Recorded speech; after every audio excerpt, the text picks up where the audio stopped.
thumbs up, we'll start going. Oh, I guess we're live. Thank you everybody for tuning in. Sorry we're a little late. We're having some issues getting everything going. We got everything rolling. We got the masterful fraternity of lunatics. Fred Ashmore here, Cannonballer. Absolutely great guy. First thing we're going to get into is I've been sharing the videos all week, about like your cannonball runs and stuff like that. The run you did in the Mustang, I absolutely love that story. What made you get the balls to go get a Mustang and from a rental company? Now, mind you, I'll let you tell the story, but this is just absolutely nuts. Well, it's kind of one of those things that you and I hit on it in the past. Just a never say die, never give up attitude. I'd spoke with some friends of mine, Yummy Dietz, great guy, awesome guy. Dave Simpson. We were down to Gulf Shores a year ago, and we were all talking about a no holds barred, knockdown, drag out, fastest man across the country. We picked a weekend. We were all going for it. It was just a matter of, it's just the last man standing. And you couldn't pick better competitors. And both guys, great family guys. Dave's a well-known author. Some great books out there. Zombie Road, if any of you guys like zombie stuff. Yummy is I always call him the surfer dude. He's laid back. We got after this, and we had planned on leaving in April. And what happened was I had taken a job for HGTV down in Gulf Shores, and my car wasn't really quite ready that I had planned out. And I was down there, so I kind of took myself out of the mix. Dave had other stuff he was doing. He was doing some truck driving because he was trying to get a movie trailer off. And a couple of the guys still decided to go. And it was what they called the Golden Weekend. And Yummy, went out. It was the same weekend that the Captain Chaos Audi guys, which are really good guys. They got a lot of big flack. They got a real hard time. They're real great guys. I met with them at the COVID Awards, and we hung out and we're friends on Facebook, and we text back and forth now. They were the guys in the Audi that put the 2638 down and really kind of put the cannonball world on notice. And really what got the idea in my head is Yummy put down a number. Yummy put down like 2730 or something solo, or 27 40s. A really, really crazy solo number that, even at that time, people were like, Uncle, we're done. There's nobody, it's not going to happen. It's untouchable. And I knew about it because I was on the Zoom, and I was, not the Zoom, but the Glimpse following them. And I kind of felt like I was left out of the mix, and really wasn't anybody's fault other than my own. And I said to myself, man, if you don't do this, you might regret it for the rest of your life. And, with the whole COVID, I was locked down here in Oklahoma, right here. I was staying here at a camper. My house wasn't even close to livable at the time. And I just started chasing traffic patterns and, sourcing different things, watching roads, watching cities, watching the influx of how traffic was changing as, and I'm going to say it, I don't care what anybody says, as COVID kind of wore down. And I was noticing different patterns and different trends, from how the New York's lockdown was working for traffic coming into the city, not necessarily going out of the city. So at that point, I just had time on my hands, and I needed a car. I needed a car. And I just said, well, do I really want to get stuck in a payment situation? Do I really want to, go out and buy something new? I looked at a Hellcat, a wrecked Hellcat. I looked at Scat Pack Charger that I had the Scat Pack actually lined up to be bought down in Gulf Shores. And last minute, due to some insider information, I really kind of shoved it off to the side. uh, because there was a little too much known about the car. So I abandoned the Scat Pack Charger, and I I called up Hertz, and I reserved a Mustang. See, and I And think that makes your story so much better because it's like, no, you didn't just build the car. No, we just got it from the rental company. I just borrowed it. I just borrowed the car. So I called him up and I said, "Geez, I want this car. I need it for this particular time frame." And no problem. Well, I got there. My buddy took me over there, and there was no Mustang. There was they offered to upgrade me to a Cadillac, and I kind of told a BS story. I was like, "Well, my daughter doesn't want to ride across the country in a Cadillac. She wants to ride in a cool sports car." And the guy just simply says, "We don't have one." Well, on the way in, I noticed that Avis had a silver 5.0 Mustang sitting there, Mustang GT. And I looked at my buddy. I said, "I wonder if that's the car." And as I looked, I realized it wasn't in the right parking spot. Well, I just turned right back around and I went right back to Avis. And I walked up and there was a young girl there. She was probably 21, 22, having just a pissy day. And I said, "I was wondering if you'll rent me that Mustang." And she looks at me and she goes, "I'll rent you that Mustang." I don't think I was there 5 minutes, and I was driving out the door. I was gone. And so my buddy was following me, and I opened it up. I want to see how fast it goes. So I was running the 44 there, and I opened it up to 159, and I ran it. The car's pretty comfortable, balanced pretty well, felt decent. And I drove right into my buddy's shop, and I started talking to him, and we're talking for a few minutes, and all of a sudden I heard this noise, and I look out the door, and there's 3 goats standing on this car, this rental car that I just rented this car, and there's 3 goats standing on the roof of it, and I'm absolutely dying. So I shoo the goats off, and my buddy comes in, and I tell him what I'm going to do, and I start sourcing fuel tanks, and I gutted that thing. And his wife walked in, and she said, "What in the hell is going on here?" And he talks in a real Southern drawl. He's like, "Fred's going to rip seats out of that, and he's going to race out across the country." And she looked at me, and she goes, "Is he effing nuts?" He goes, "I don't know. That's what he says he's going to do." And, Ricky is a great guy. And I tore that thing all apart, and I started plumbing up tanks, and I was trying to keep it on the down low, but Ricky really wasn't that great about keeping it on the down low. But he didn't tell anybody that spilt the beans. So I put it together and started doing the traffic patterns. And my brother was going to come down and do it with me, but he just couldn't get away. So when you went to do the idea, you didn't even have the fuel tanks. You just went and sourced them in. You're like, well, I actually screenshot where I bought them off Facebook Marketplace. The one of the tanks was out of my Cobra, the Cobra that I set the event record with. One of them was out of that car, and it fit right in the back. But I turned it around so that the fuel outlet was towards the middle of the car, and I could dump it right in under the seat into the main tank. And so I had. So were you just plumbing into the fill in the tank, or did you go into the fuel line, or how'd you plumb it into the tank? If you pull out the back seat in a 19 Mustang, and underneath the seat, there's actually a access panel where you can access the fuel pump and the other side of the saddle. And that's how I accessed it and transferred the fuel was right there. Oh, so you just plumbed it in yourself right there.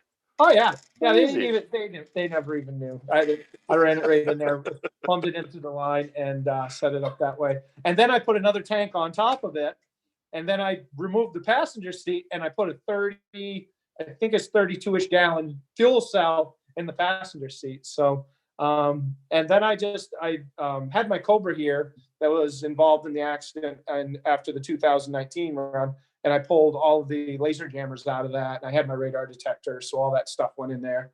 And I was good to go. I say I'm good to go, but everybody always just kind of looks at me and they're like, "What do you mean good to go? Like, how do you even think this is like a good idea?" And I love it. But how many days does this take you? So you just show up at your buddy's house, and you just be like, "I got a rental car." You start tearing it apart, tell his wife, "It's a rental car, no big deal." That's just insane for one. I love that fact. How long did it take you to actually do all that? 3 days.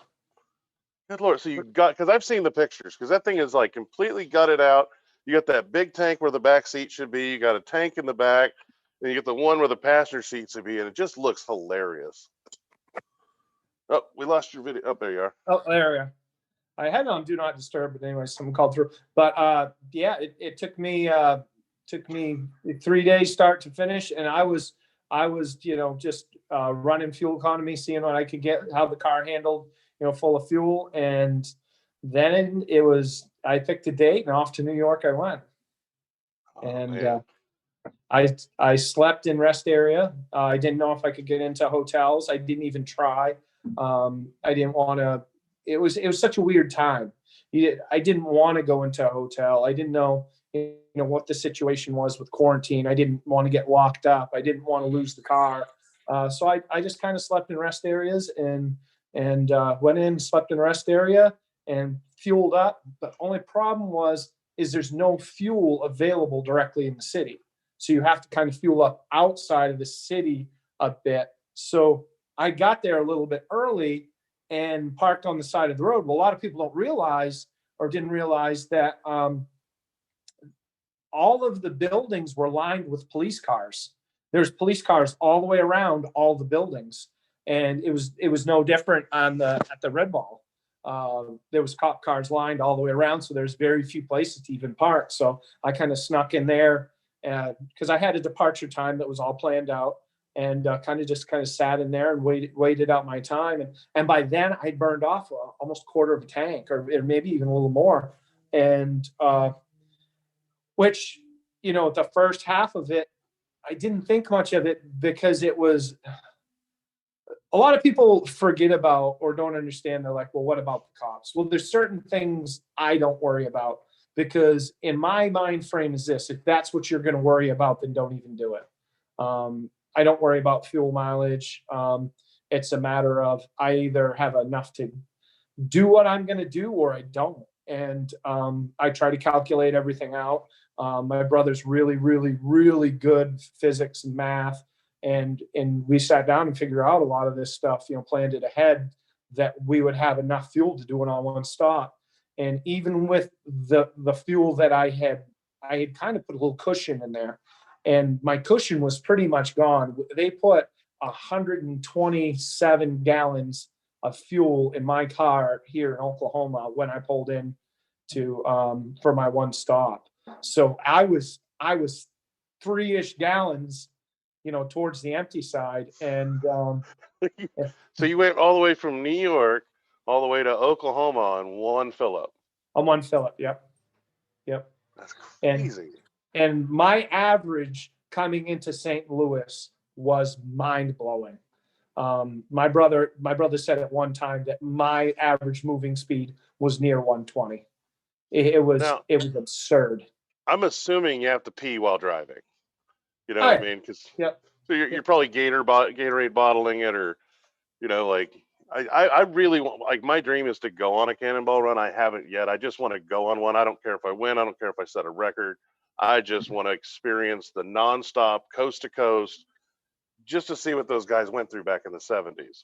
So to me, it's like you guys, you guys are already the fraternity of lunatics. I just love it, like that you're doing the speeds, that you're pushing those limits. You know what I mean? And actually pushing yourself, because the stuff you do is crazy. That's awesome. Like, I never thought you could make it in one tank of fuel, no matter, like, that's a lot of fuel.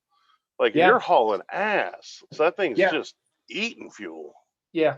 Well, and the cool thing with the Mustang, the way that I figured what I would do is as I drove, it burned off. It was like burning off people. So everybody asked how I was able to get so close to what Arnie and Doug had run. And it was a matter of, it was a solo run. So I had no use for other people in the car. So I utilized those people as fuel. But as I went, it was like getting rid of a person every X amount of miles, just throwing them out the window. And that increased my fuel mileage. And so it was a weird balance of being able to, not just time it, but the car actually got better in the run.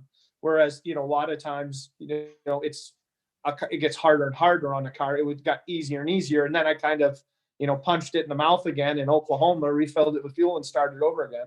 And I I was thought it was fortunate. neat where you put the fuel, because it's where you would put the weight in a car, so it's already expected.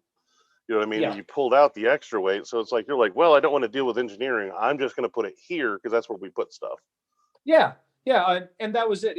Is a little bit of the fact that a lot of people don't understand when I say I replace people with fuel. I didn't just put a whole bunch of fuel in the car.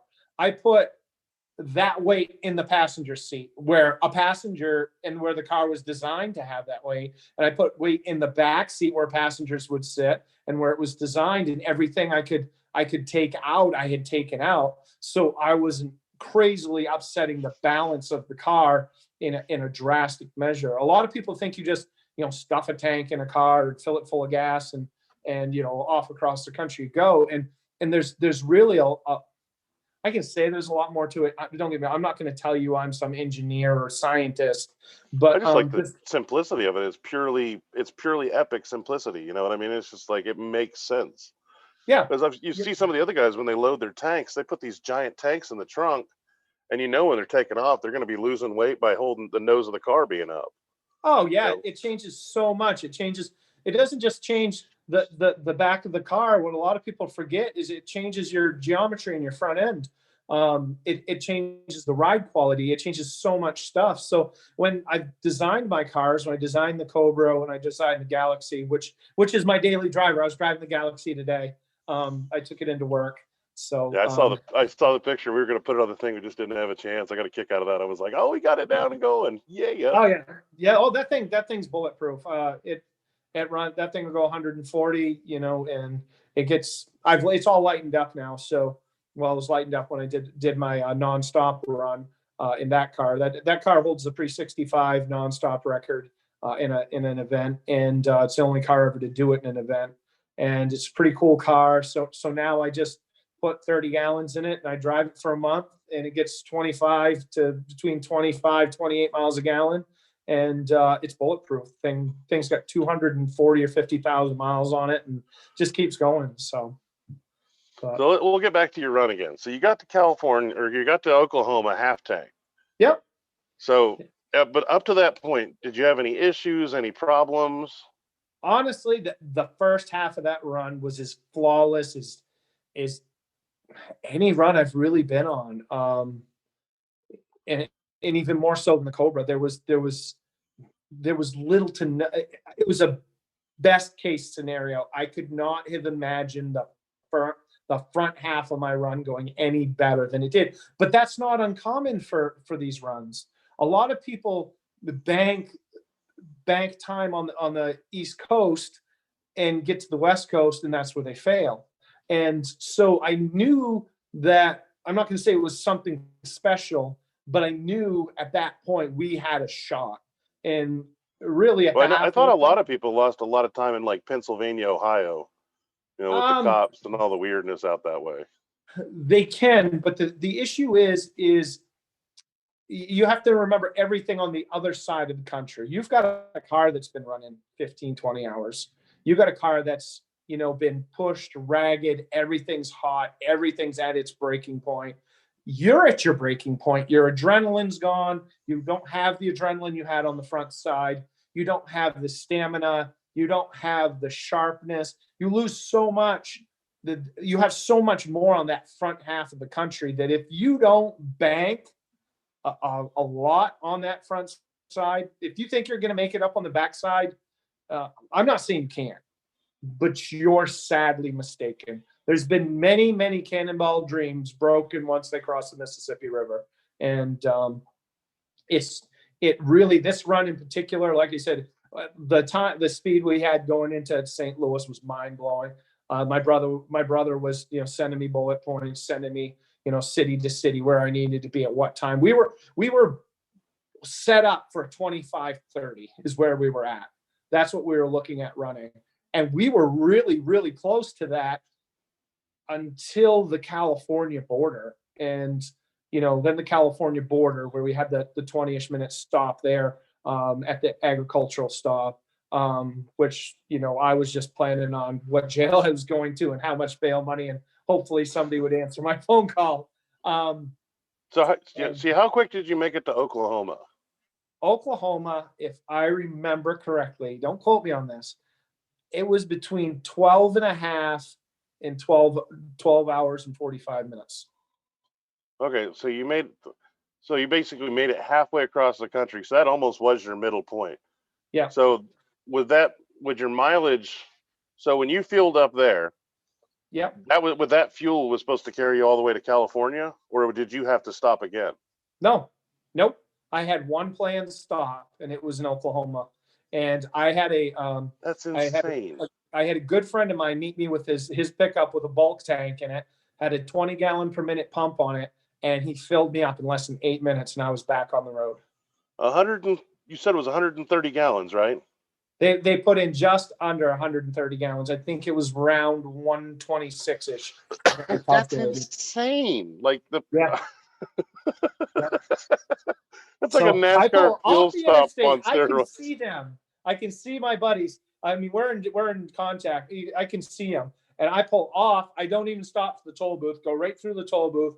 Pull right into the parking lot next to the toll booth. They have two trucks that barricade me in, which I pull around the back side, and the trunk's already popped, and I'm already screwing the lids on the tanks, and they're filling, and right at it. And I snap a couple quick pictures with the guys, shake their hands, thank them. They brought me some supplies, some beef jerky, so a couple different things like that. And they laughed. They called me a crazy idiot.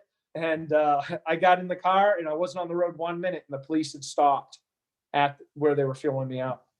Looking around, I either got called in or somebody saw something or something was said, but the police showed up at the gas stop. They had just kind of wrapped their stuff up, kind of, they were, talking it over for a minute. And about that time they were getting ready to leave, and the police pulled in, and I was already smoking it to Oklahoma City. So, So you said you got all the way to California, and you're losing 20 minutes at the agro, which it always annoys me too, because like every time you go out there, it just takes forever for literally no apparent reason. Now, did you come in? You come in from the Vegas way? No, I come in the south end, up through Barstow is where I came in. I didn't go down. I gotcha. I came in through Barstow, and the ag stop's just south of there. So I came in through there, and it's a long, gradual hill up over the Rockies. And I am hauling the mail. I am flying. Just this. Once I get out of the ag stop and realize that I'm not wearing bracelets, and I'm just flying. I am going absolutely as fast as I can go. Because now I'm looking at maybe not sub 26. I mean, now I'm up against it. And I come down out of those hills, and I want to say it was around Gardena. And I was moving, and all of a sudden I saw the lights coming. And I said to myself, I don't think he can catch me. But let's not give him the opportunity. So I exited immediately. I put on my blinkers so he could see I was signaling to get off the interstate. And so I got off the interstate and did a series of loops and exits. And my GPS just kept rerouting me to put me back on the main road. And he obviously saw me get off the interstate. So he got off the interstate, but he never thought I was getting back on the interstate in the same direction. So he took a wrong turn somewhere. I don't care where it was, but he wasn't behind me anymore. And once I got back on the interstate, I just held it to the floor to try to just get out of Dodge. And then I was, sneaking through the lights, blowing every light I could to get to Redondo, and I pulled right in, and it was 25:55. And I kind of quick looked around, took my pictures, snapped my pictures, and opened the trunk, just did all the stuff you do. There's no fanfare. There's nobody there. I think there might have been like one like caretaker or something at the Portofino on his golf cart that was, taking the trash out or something. And I quick pulled in behind the crab shack there, ripped all the stuff off that was obvious of the car, threw it in the trunk, or, put it out of, and then just smoked it. I put every single drop of gas I could in that car, and transfer tanks and stuff. I think I was like 30 miles to empty when I pulled in. And so I, retransferred every tank I could to get enough just as far as I could away from the city. And then I drove right straight back to Oklahoma. Well, and then let's continue with the story of that car. So you rented it, you did that to it. Now, if I remember correctly, didn't you do another run in that car? Yes. So my father had no idea I was going after the record, and he was flying into Tulsa that day that I finished. So he had flown in because we were going to do the Bandit run. So I turned around in California, no sleep, and drove right straight back. And so I get to Oklahoma, and my dad had to stay in a hotel because he didn't know where I was. So I put him up in a hotel, and I had to stop and drop the Mustang off at my house in Drumright because he had no place to sit. So I took the Super Duty and I picked him up, and he kind of looks at me funny. He's like, where's this Mustang? And I was like, oh, it's at the house. At the house? He goes, I'm surprised you didn't come pick me up in it. And I called my brother, and he answered, and I said, I call him Artie.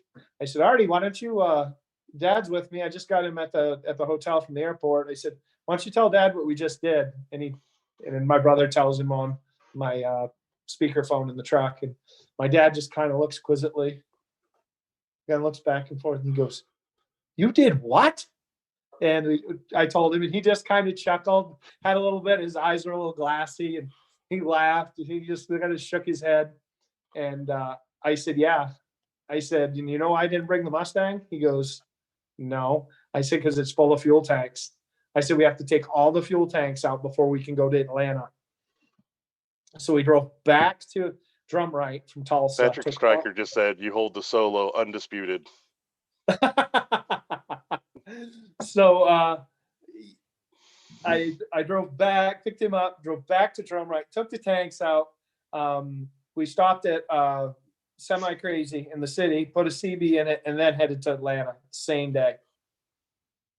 So then once you got out to Atlanta, so now you got your dad. So you put the seat back in it. Did you put the full interior back in, or just like enough of the interior? Well, the idea is I didn't want anybody to know I had run, and there was a lot of Cannonball people that were going to the Bandit run. So Dad helped me. We took everything out, and I told him, I said, you do not tell anybody.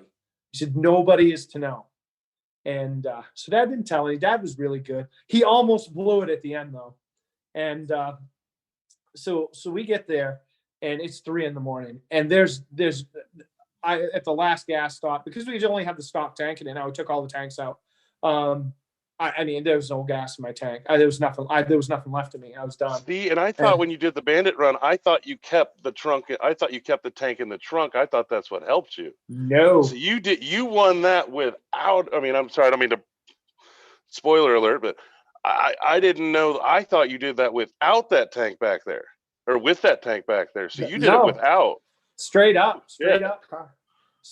So we get down there, and it's like 3 a.m. in the morning, and Jason Adkins and Sean Petter come in. They just set the diesel record, and you couldn't have timed it. We both pulled in the gas station like this, and they're like, oh, let's go, we're ready to go, and I'm just like, I got to get some sleep. I mean, there was just nothing left in my tank, and my dad was tired. I mean, he had driven all night, and he had been up with me, keeping me awake. And the event really wasn't supposed to start till the next day, but a bunch of guys had already left. And I was like, you guys go ahead. I'm going to get some rest. But none of them knew I needed rest. So I went and found the worst dive motel. It was like $28 or something. And Dad and I went in and slept for 4 or 5 hours. And I got up the next morning, and it was 8 o'clock or so. I can't remember what time. And we stickered all the cars up. And do you follow Smoking the Bandit, I'm guessing? Do you remember Big Enos and Little Enos? Yep. Well, we did Big Fred and Little Fred. And so we lettered up the door. So it said Big Fred on Dad's side, and I was Little Fred, even though, it's not that way anymore. But then we put a course silver bullet on the door and put some stupid stickers on the windows, and we had the great big CB antenna, and we headed out. Well, this Mustang is all decorated. I've seen pictures of it, but we'll have to, when we upload this onto YouTube, I'm going to put pictures of all this stuff up on it so people can see it. That's one of my favorite things of the car, because you've transformed it. So you've just driven the Cannonball run in sub 26. You just drove it all the way back to Tulsa. You're hauling butt all the way down to Florida. It's nuts. Like, you're absolutely insane. And then you sleep for 5 hours, and then I'll let you continue, but that's just to let people grip onto what you're actually doing. Like, Fred's a madman. He's a complete, absolute madman. I love him. I met him in person. He's so hilarious. And we'll get into how we met in person too later, but man. So continue. Sorry. No, it's great. I love talking about it, and the best part, first of all, I did it with my dad. He's 76 years old, well decorated, military guy, 30 years CB, Navy, but he can't drive. So he's just, don't get me wrong, in the past he could drive. He's a great driver, but he's at the point in his life where he doesn't want to go 100 miles an hour. He wants to cruise. He wants to have a good time. So everybody thinks we're coming to this, just me and my pops going to have a good time in a rental car.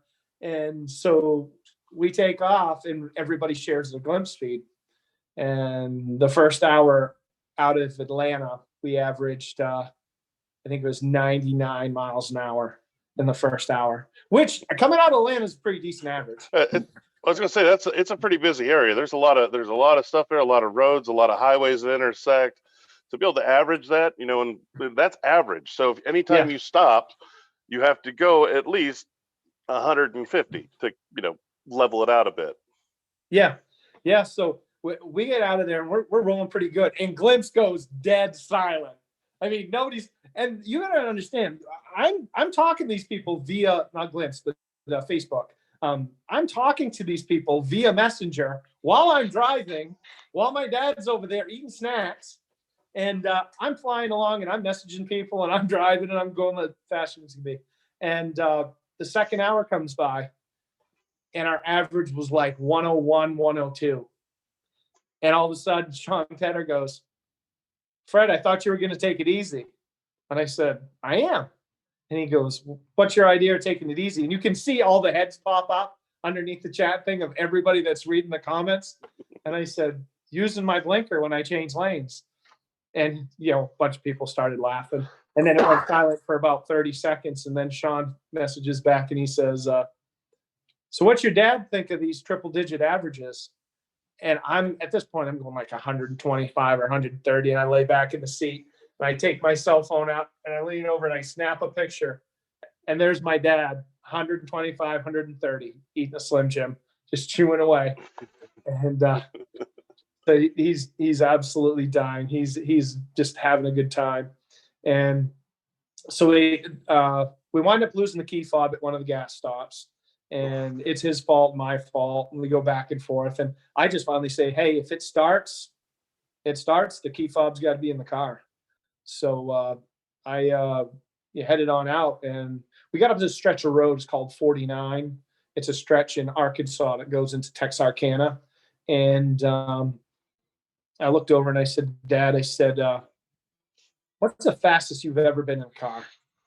He looks at me. He goes, "I don't know. 110, maybe 120. And I said, "Well, let's fix that." So I opened that Mustang up, and we were taking mirrors off cars. I had that thing flat-footed. I had it on shut-off for probably the better portion of that stretch up on 49. And we pull into Texarkana. We pull in the store. My brothers told me what store to go to. We blow in there and run in to pay for fuel. And I'm hung up behind this lady. Finally, I pay, and I run out, and I find the key fob under the seat. And Dad's in there trying to get beer, and they don't have any banquet beer. All they have is Coors Light. And I'm like, "Oh, shoot."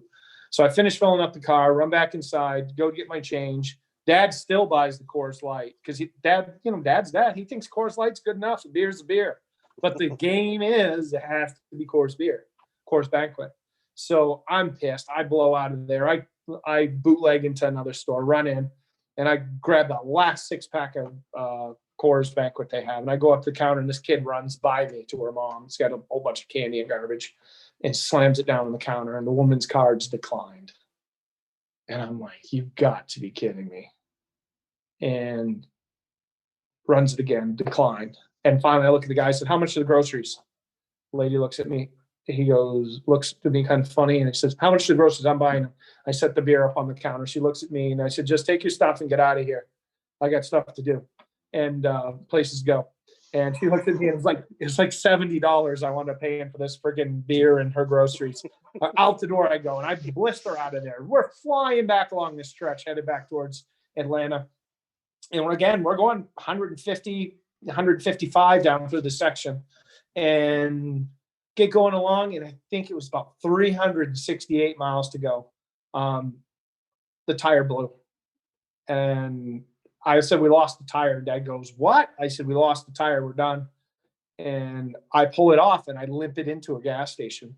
And I had taken the tire and stuff out, but I didn't remember if we had a lug wrench or not. Well, there were some workers there and they actually had an electric impact and I had found the lug wrench at the time. So we quick whipped it off. We stuck the dummy donut back on it, put everything back in and blew out of there. And so we're rolling along on a dummy donut now. And, you know, it's only supposed to be good for 60. And I'm talking to my brother and my brother's like, you have to average 90 something miles an hour to break the record. So I'm going along. And I catch 2 cops dating each other just like this. They're riding great. And I'm sitting behind them and I'm frustrated. And my dad says, you know, the worst part of this? And I says, other than the fact that I've got to average 90 something miles an hour and we're stuck behind 2 cops going 80. He goes, nope. He said, the guy they're looking for is behind them. I looked at him and I just chuckled and I was like, you know what? That's some good wisdom. You're probably right, Dad. You're probably right. So they pull off and I'm pissed. I feel like I've lost everything. I've lost everything I've worked for and I've had enough. I am done driving 90 miles an hour. So I start to open that thing up and Dad says, we got to stop and tighten that wheel. I said, I'm not stopping until I can get enough gas in this car to finish. And he's like, those things loosen up. And I said, I don't care. So I'm back at it, Mad Max and that mother effer right through Birmingham, just as fast as I can go. And I got to half a tank and there was 300 miles to go. And there was 150 showing on my gauge. And I said, okay. Oh, no, there was 270 miles to go. My half tank was 150. If I filled it up, that would give me 300. So I had a 30-mile cushion. So I noticed that. I'm still running triple digits. So with the dummy donut, yeah. So I pull off, and Dad's got his tire wrench. He's ready. He's an able old man. I'll tell you what, he is able. He grabs that wrench and I run in and I slam $20 on the counter or whatever it was. I didn't go back to get my change. I fill that thing up. Dad's out there. He's like, yep, she's tight. And we hop in and we blow out after doing our little Mainer pit crew stop. And we're flying. And we're going along and I'm talking to my brother and he's like, you need this average, that average. And I'm done now. For the record, I want to break 15 hours. I want to be the first one to break 15 hours. And we are flying. So we come into Atlanta like a house of fire, and I'm in the left lane, and I need to exit. I exit all the way from the left lane, all the way across the median onto the double lane exit, get off the double lane exit, turn, come down. We got to go by the police station. Well, as I go by the police station, it says 0 miles to empty. It says 0 on the thing, and I'm flying. I'm still go. I don't care. I don't care at this point. They arrest me. I am flying by the police station, pull up the end of the road, take a right, pull right in, and it's going, 1456, 1457, 1458, and I pull in, and it's 1459 on the button. We pull in, and I get out. And I say to my dad, I'm looking at him, and he looks at me. He's kind of scratching his head, and he says, well, Looks like we did it. I said, yeah, Dad, how's it feel? 75 years old, you finally won your first race. He looks back at me and he laughs and he chuckles, and the guys all pull in and they start taking pictures, and they're like, oh, we can't believe you beat us here. We didn't think you'd be here till such and such, so and so. So Jason Adkins, I asked him if they'd take some pictures with me and my dad, and take a picture, and the car runs out of gas right there, deader than a hammer. We had to go across the street with a jug and get enough fuel to put in it, and the fact we did it on a dummy donut was the last 2 hours we averaged 106 on the dummy donut. That's how fast. People don't understand, to average 106 your last 2 hours, how fast you have to be going to average that. Oh yeah, because every time you slow down for any kind of traffic, anything like that, you got to basically double what your speed was to make it up. Yeah. So you get slowed down to 80. Just even 80 miles an hour off of 106, it's 26 off. So you have to go 26 at least for the same amount of time above your 106. So, I mean, just doing simple math, I mean, that puts you to 112, 132. And that's you slowing down to 80 for just a moment. Now you got to go 130. Yeah. I think we took, if I remember correctly, I took it up to just under 140 on the dummy donut. And it really, knowing me, I probably would have driven at 159 if I had a place I could put it that fast. But there was really, at that point, we were in so much traffic that there was no opportunities to even barely drive the speed I was driving. So at that point, I was just going for broke, and I just wanted to break the 15-hour mark. Well, and that's the epic thing is so like you go from, how many miles did the car start when you first got it from the rental company? Oh man, I think we figured it out, and I put like 12,000 miles on that car in like the 2.5 weeks I had it. So it's like a brand new car, and you've just like literally it's gone on, probably not even past the 500-mile break-in. I'm willing to bet. No, the car had right around 20,000 on it when I got it. Okay, so it was a little bit of a used rental. So that's a better thing. I don't feel that's not as bad then. Well, it is now because I own it. So. Well, and that's the crazy thing is like when you took it back to the rental company, I don't remember, what did they say? It was the same girl. I don't know if she was having a bad Snapchat day or. And I remember you said you hit a bunch of stuff on the road because you had the goats on the hood. Oh yeah. You've done both these races. I think you said you knocked out part of the front fascia with like some tumbleweed or something, or.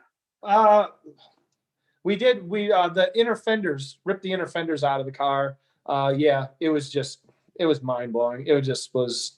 You got this car that's like in a little bit of a tattered shape, just driven all to hell, missing a tire. Did you drive it back from Atlanta all the way back to Oklahoma on the spare? Yeah, I had to put tires on it before I turned it in. Fortunately for me, it was actually kind of a funny story with the tires. There's a little tire shop here in Drumright, just outside of Drumright, and it's an older guy like my dad. My dad sells tires back in Maine. We pulled in and asked him if he had any tires, and he goes, "I might have some out in the pile out there." I went out and he had 2 the right size, but I have no means to put them on. So I asked if when he could do it. And he said, "If you come back around 1, I can do it." Well, I had to do something because it's got a dummy donut on it. And I mean, I still have the tires. They're bald. And so we come back, and a little local thought, because we're out of staters, he was going to cut in front of me. And, he felt really good about it, about cutting in front of the out of stater. And so the guy finally pulled out of the way and stiffed the tire guy. And the guy put 4 new tires on it, and he thinks he's going to get a good payday out of this. And the guy's like, oh, I forgot my wallet. And so I felt bad for the guy. And so we pulled it in, and same as we would at home. I rolled the jack underneath, jack it up. Dad's got the impact gun. We're pulling the wheels off it, and we roll them over there, and we're giving them to the guy, and he's mounting them. We're putting them back in the car and bolting them all back on. And we set the car down, and we tell him about the story and stuff, and he's loving it. He just absolutely loves the story. because he remembers the race from the 70s and the Smokey and the Bandit. And so I said to him, I said, how much is it? Because I got 2 tires, meanwhile, 2 used tires, which is fine. I'm not putting new tires on it. And he mounted and balanced them. I said, well, what do you think? How much do I owe you? And he looks at me and he goes, well, you did all the work. How's $20 sound? He said, what? He said, $20. And I'm like, that doesn't even cover the cost of the tires. He goes, well, that last guy. And I said, you know what? I handed him $100 bill. He says, I'll see if I get. I said, no. I said, just take the $100 bill. I said, I couldn't replace one tire for $100. It was more than.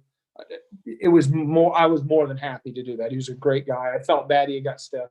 So we took the car back with 2 used tires on it. And when I bought the car, Avis had sold it, so I couldn't buy it from Avis. So I chased the car down before the VinWiki. Of course not. You put so many miles on it. The car went from 20,000 miles to like you put 12,000 more on to, or it had 20. You put 12,000 on it. Basically like 6-7 days. So they Avis had sold the car. I tried to buy it. I couldn't buy it.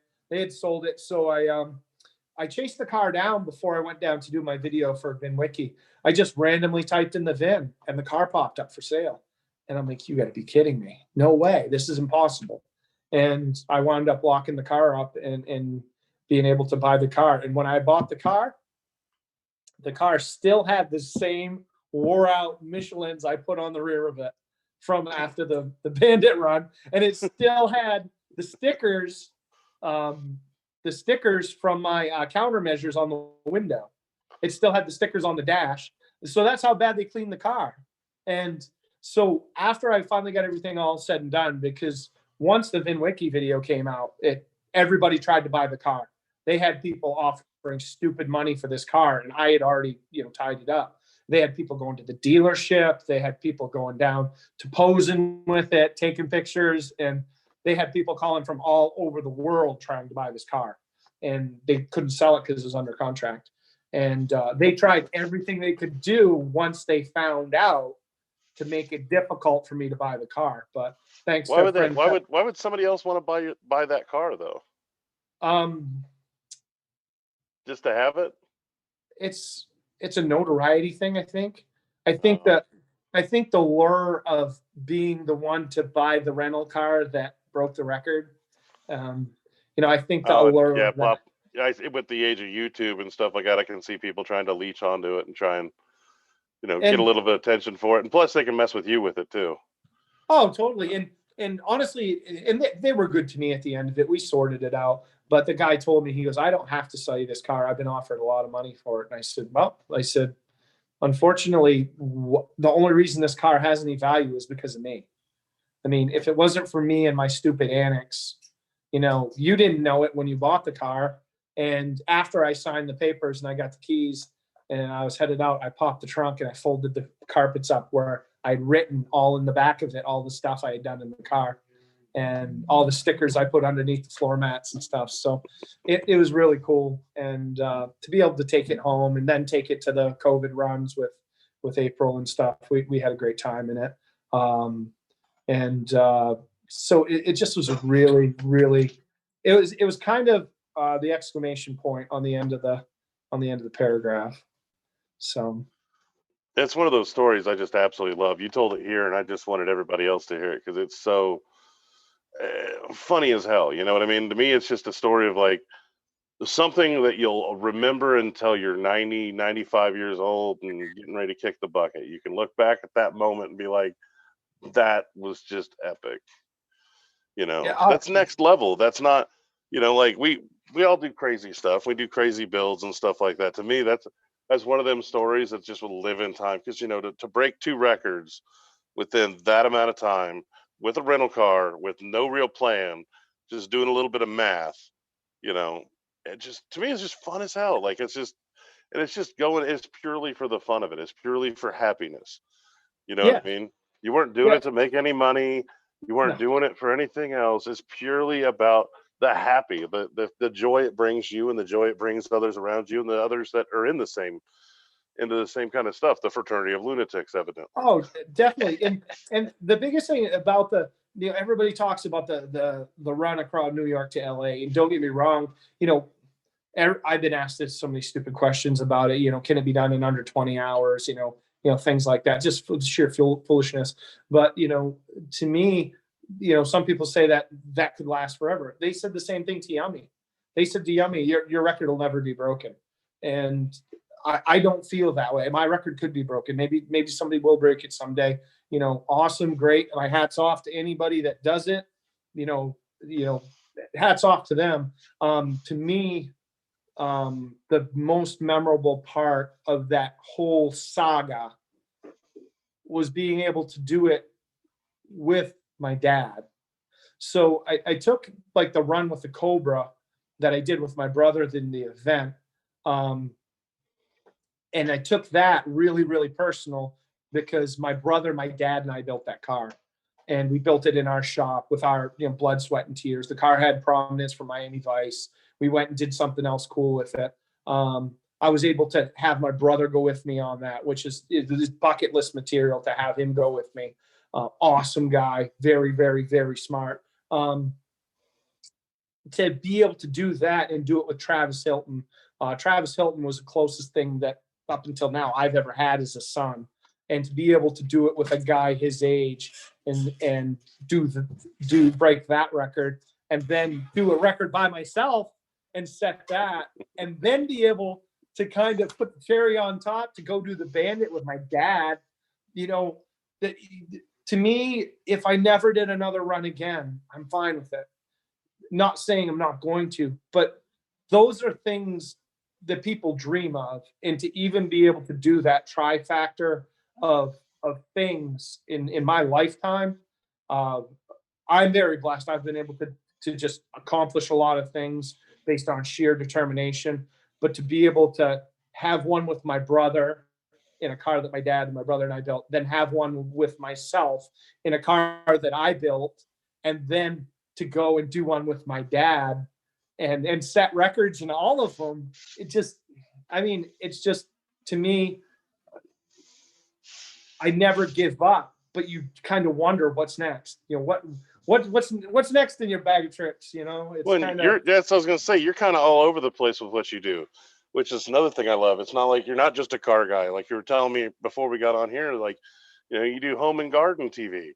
You're building houses and you're building cars. And I know you built some high horsepower stuff too. I've seen pictures of stuff that you were doing, and you're telling stories, and it's like crazy. Like you're kind of like well-rounded, but not. It's like you're a broken, well-rounded individual. And I tell everybody that asks about me, kind of like you had said to me, about being famous. I'm the same poor white boy from Hancock that grew up, on government cheese in the no brand aisle. I still call all my friends, the same. When I go home, I see all the same people. I'm never unreachable. I don't think of myself as any better than anybody else. Anybody ever wants to talk to me, I try to be motivational to them. Let them know that, age is just a number. If you let it limit you, then you'll never reach your goals. And I'm always willing to help, anybody. It doesn't matter if it's, a charity. It doesn't matter if it's, just a guy kind of down on his luck, or, just somebody that needs, a little bit of uplifting. I keep my phone line open. It's always posted. Somebody leaves me a message, wants to talk about doing a run, or wants to talk about, doing their own event, or, ask me different things about my builds, or what am I up to? I always try to keep that open, because I think it keeps a person grounded. Keeps you, understanding that, the sky's really the limit, if you work in that mindset. And I think more often than not, people get too big for their britches and, think that the people that helped get them there don't matter. And along the way, I've always told people about cars is you learn the most unusual things from the most unsuspecting people about cars that you didn't know. And to me, that's where my vast knowledge from cars have come.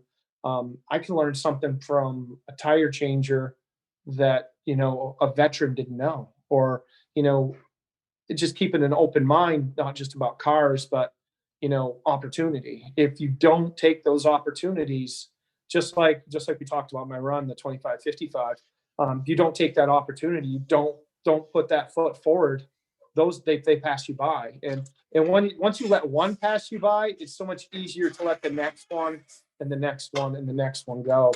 And that's why myself, a lot of times I take on more than I can handle, because more often than not, a lot of things that you plan or a lot of things you want to do don't come to fruition. And it's not always in your control. So if you put a lot of stuff on top, then you just figure out how to make it all happen. You take pieces and you plug them all together. And that's really how where I've gotten to where I have in life is. I love that thought process, because you're right. A lot of times when you get stuff going, let's say you put 10 things going, you may only have 3 or 4 hit, and the other 6 you've wasted time on. But if you're throwing 40 on the fire instead of just the 10, your numbers in the end are going to get better, and then you just combine the stuff together. It's kind of similar to the same way I do things, where it's just like you just take on as much as you possibly can, only do what you can possibly get done, but never stop. Yeah, exactly. And that to me is, it's going to sound like a strange scenario, but a lot of stuff, when I put things on my plate, when it comes to taking something off the plate, I take my stuff off first. I put an opportunity ahead of my personal wants or personal needs, because opportunities create other opportunities. And eventually you'll get to the point where you'll have that time that you need for other things that, a lot of times the things that you want and the things you need personally in life, you don't really need. Like, I want to remodel my house, but I don't necessarily need a remodeled house right now to, do what I do in life. So rather than remodel my house, I will move to another venue or another opportunity or another gig to try to, better myself, so that at some point I get comfortable enough that I can remodel the house the way that I want to. And so I usually put off my own wants and personal needs, kind of to the back. So if something does fall out of the line, I have that to do. I can remodel my house. If one gig didn't work, okay, so I got this time to work on my house, great. But I still gather stuff for my house while I'm working on other gigs. It's just, and that's just a analogy of how things work in life for me. Now, have you always had that mentality, or like as you go through something and then you kind of came out of it with that, or as a child were you just always just gung ho crazy? If you ask my family, they'd say I was gung ho crazy. But I was always the kid that always wanted to be just better than I was. Always just wanted to, if I learned how to do something, I wanted to be good at it. I didn't just want to know how to do it. I wanted to be as good as I possibly could at something. And a lot of that came from my dad. And my dad always said, he said, there's 2 ways to do it. You can do it right, or you can do it over. And if you had time to do it over, you had time to do it right to start with. So that's kind of, my thought process on life is, you save time by doing things right, and you only do things right by getting better at them. And that was something he instilled in me at a really young age. And it wasn't just my dad. I was very fortunate. My parents have been married they'll be 53 years this year. And I learned to cook as a young kid. I learned to take care of myself as a young kid. And I think a lot of people, never get that. They never learn to take care of themselves. They just get by. So I became self-sufficient and realized that, I could cook my own meals. Well, cooking your own meals is no different than, I can build my own cars. I don't need my dad's help. I don't need my mom's help. And, I gained confidence that way, through my family, my brothers and sisters, that, we picked each other up. We wanted each other to be as good as what they could be at it. If my sister was going to a pageant or something, we wanted to make sure that everything went well for her.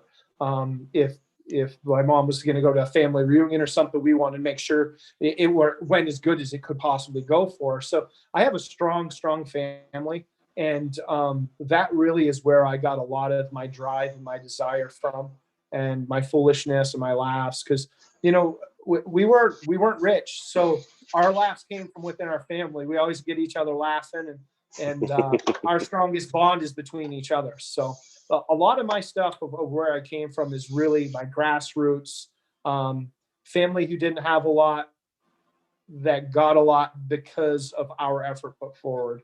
And when I say got a lot, if we needed a vehicle, we built a vehicle. If we needed a roof put on the house, we put a roof on the house. And you know, it was a sheer family drive that, you know, come from both my mom's side and my dad's side. See, that kind of makes sense. The reason I ask is a lot of people that you meet that have you have this polar when you get near you that's this awesome like pull, this attractant, this magnetic personality to you. And it's a lot of times that's people that have gone through something that's heavy and they beat it, they won. And once they realize that this whole thing is a game, they know they can beat the game because it's hackable. Yeah. And that's what I kind of I get that from people. I can recognize the people that realize the world's hackable, and when you get around them, usually it's because of some sort of strife or something like that.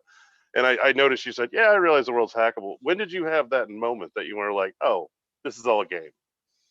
Um, I got it at a really young age. I really did. I just always could figure it out. I always it, and I don't know where it really came from. Like you said, I don't know if it's a combination of my upbringing with my brothers and sisters. I don't know if it was kind of like driving a race car. When you first get in a race car, I don't care who you are, you suck. Um, we all suck. We all suck in a race car. We're not good.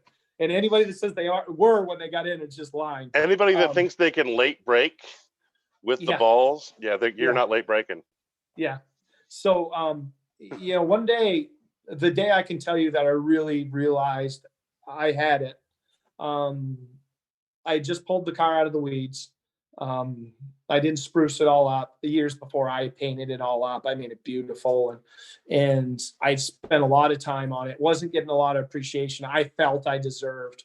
Um, and I pulled it out of the weeds, and I blew up the tires, and I put new tires on it. I got the motor tuned up, and I got it running really well. I want to say it was on like a Saturday, and we had opening day on Sunday, and blew it up, and we did tires all up, got it on the trailer, and got the hauler loaded. And Dad and I headed to the racetrack, and I pulled out on the track, and it was just easy. It was just easy.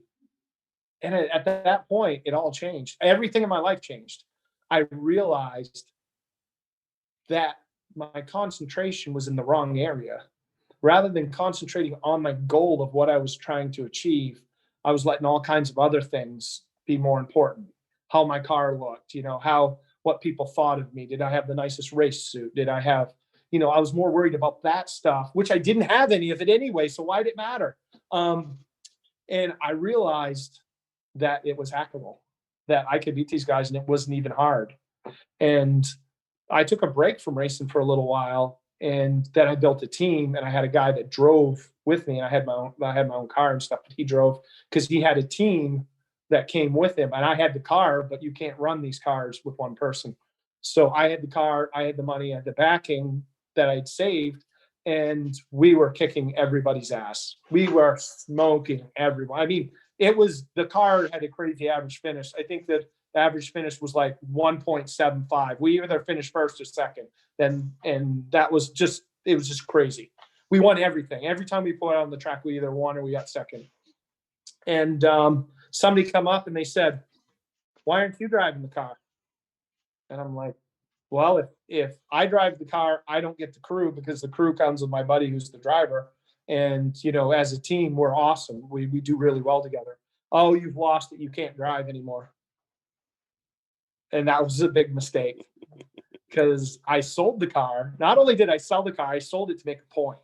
I sold the entire operation to my buddy, and I went out and I built my own car, and I stomped a mud hole in their ass for 2.5 years. And people at that point, when I finally stopped racing, were just like, "Thank you for not coming back." And it wasn't that I'm any better than anybody else. it was just that I knew what I had in my ability to do it. And after that, I just walked away. And I just tilted my hat to you guys, all of them, and I just said, "It was fun racing with you guys. I loved racing with you. You know, I'd love to come back." I didn't think of myself as better than anybody else. I just had at that point that mentality you talked about, that I knew the game was beatable, and it's just a matter of how you go about beating it.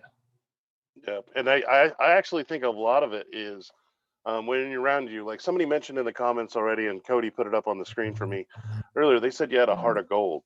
That's the reason I wanted to bring you on the show, is because it's not that you have a heart of gold. It's because you actually show empathy to everyone. Like it's just you have that mentality, that mindset. When you see somebody and they do something great, you're the first guy to go, "Dude, that's awesome." Yeah, You know, and you're also the one when somebody's having a bad day, you're the first one to be there, like, "Hey man, how can I help?" You know, and that's just Fred. That's you in a nutshell. You're just full of empathy. People call it heart of gold, but you're one of the most empathetic men out there. And it's like you're an actual example for men on how not to be sympathetic, how to be empathetic, because you put action to your words, you know. And I find that absolutely incredible, for a guy like you, for somebody that's working their way up. But I almost believe that's how you make your way up, is because you're so empathetic, because you leave that memory with people. They're like, "Oh, who was that guy? Oh man, I liked him," and that's what. And I almost think that empathy is the key, and it's almost one of the hackable things of this world. That it, is just by learning empathy to get there. But I wanted to get your opinion of it. I don't know if anybody's ever told you that, but I nobody's ever really told me that. And to back to what you're saying, you you really kind of describe how I feel as a person. You maybe put it into words better than I do. Um, a guy came up to me a week ago, and a widow had passed away, and this guy was in charge of cleaning up some cars and stuff, and he needed a hand. He just needed a hand. He didn't have any equipment, and he didn't have any ability to do it. And they were kind of getting some pressure on him that the state needed to be settled and stuff. And so I took my tractor over. I hauled my tractor out from Maine. I took it over there, and I was moving stuff around. And I just want to hit on this because it very much, has a lot to do with what you're saying. oh, you're And golden, brother. moving stuff around and putting stuff over here. And I moved the Batmobile mold. That was pretty cool. Mold for the Batmobile. I moved that and put it around the back of the building. And this guy that I had put in touch with them to buy some stuff, he comes up and he's like, "Man, that's really nice of you to move all this stuff around." He said, "You must be getting a good deal here." And I looked at him and I said, "Excuse me?" I said, "This isn't about a deal." I said, "This is about, doing the right thing and helping somebody out who, you know, it's the right thing to do." He goes, "Well, that must make you feel real good." And I kind of looked at him and I said, "Excuse me?" He said, "Must be about, make you feel really good to do something for somebody else." And I said, "You must not know me." I said, "Because this isn't about making Fred Ashmore feel good. This to me is about doing the right thing for others around you. It's not a feel good. It's not, I'm not skinny enough to pat myself in the back. I mean, I don't do that. You just, it's empathetic. Like you said, you just do things to be a better person because it's the right thing to do. It's not because you're better than anybody or you need to do it to stroke your ego, you know.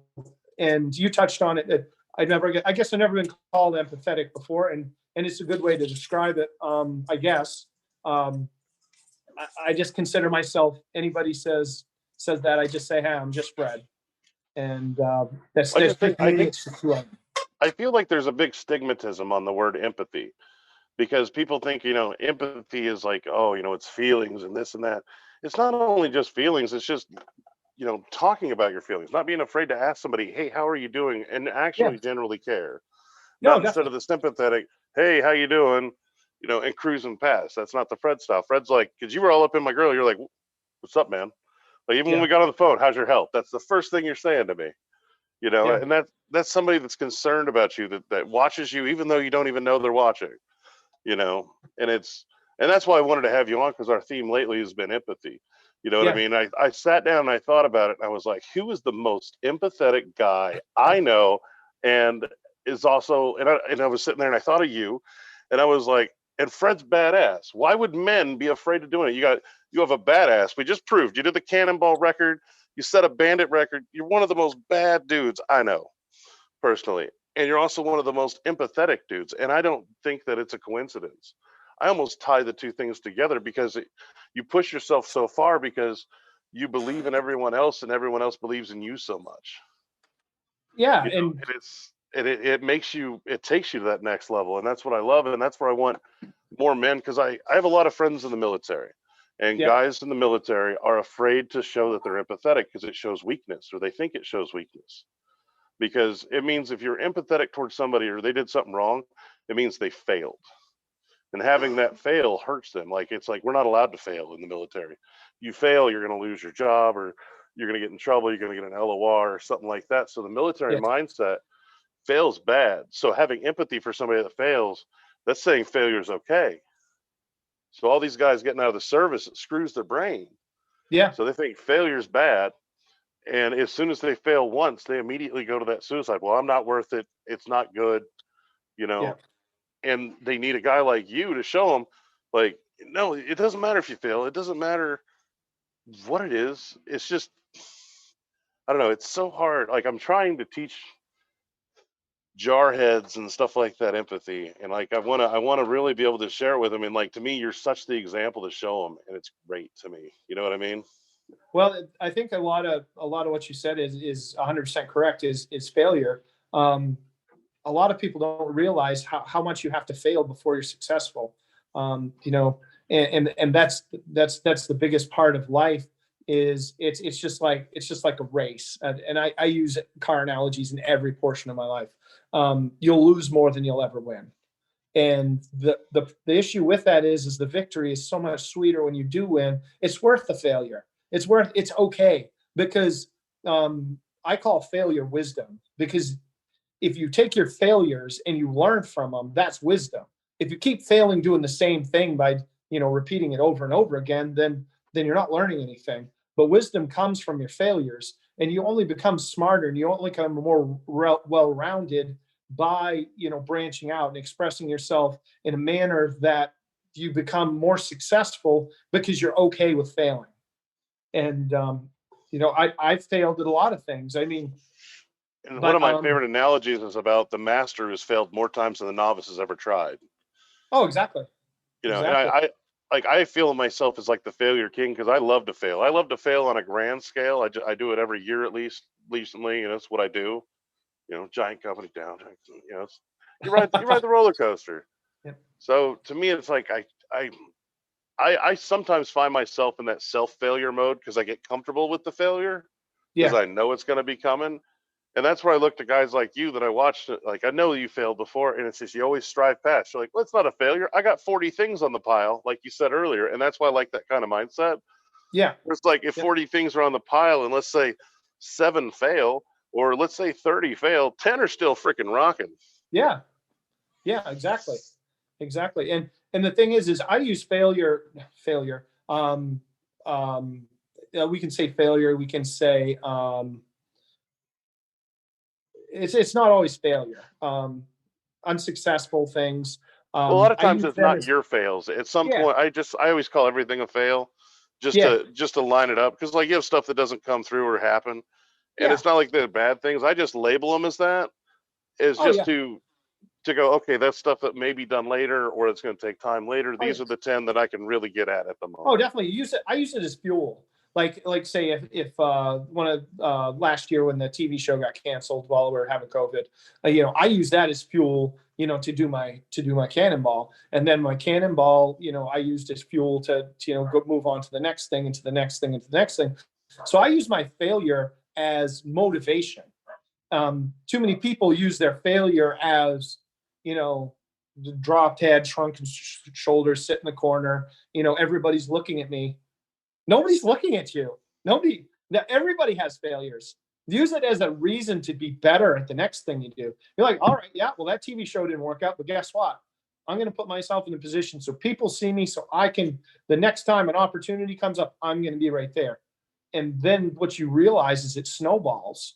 For me, it started with HGTV, and then it moved on. Then I did my Cannonball, and I gained success from that. And then I went down and shot, the movie with the trailer with David Simpson, and everything just kind of evolved and evolved and evolved.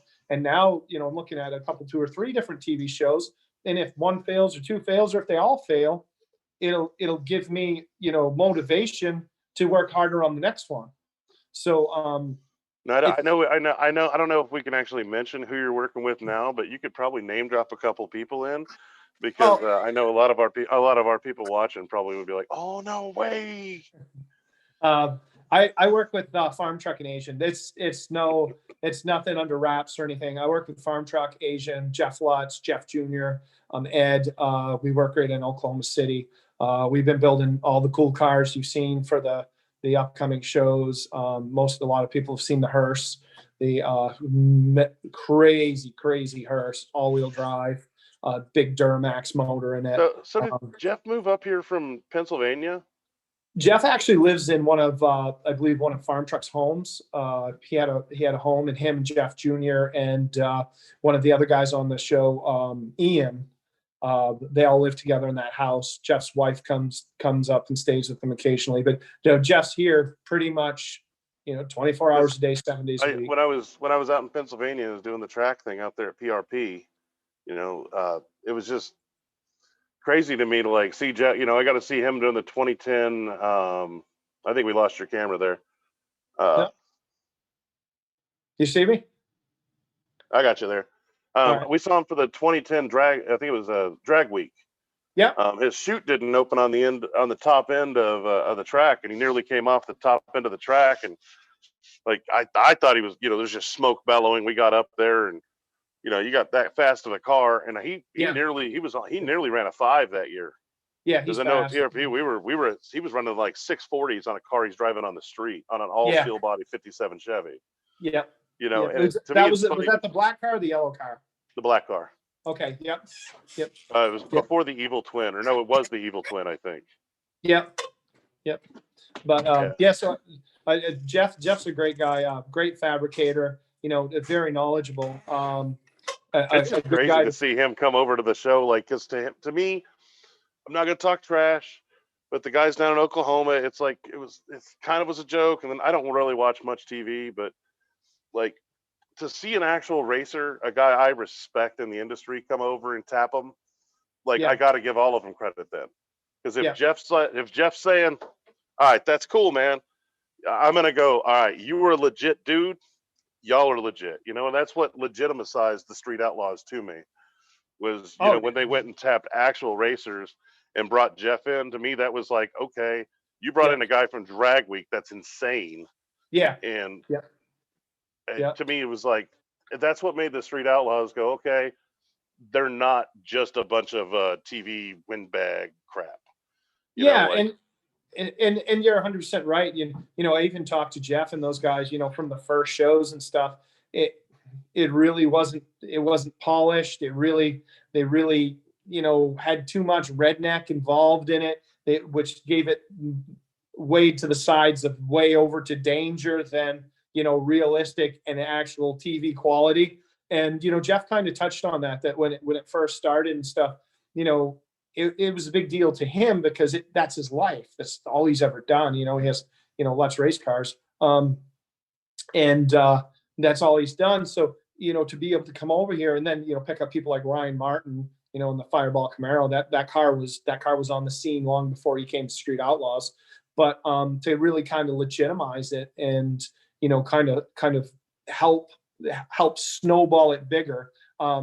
Really, the wax behind a lot of it, you had Chief and stuff, there, but Asian does a lot, really did a lot with it.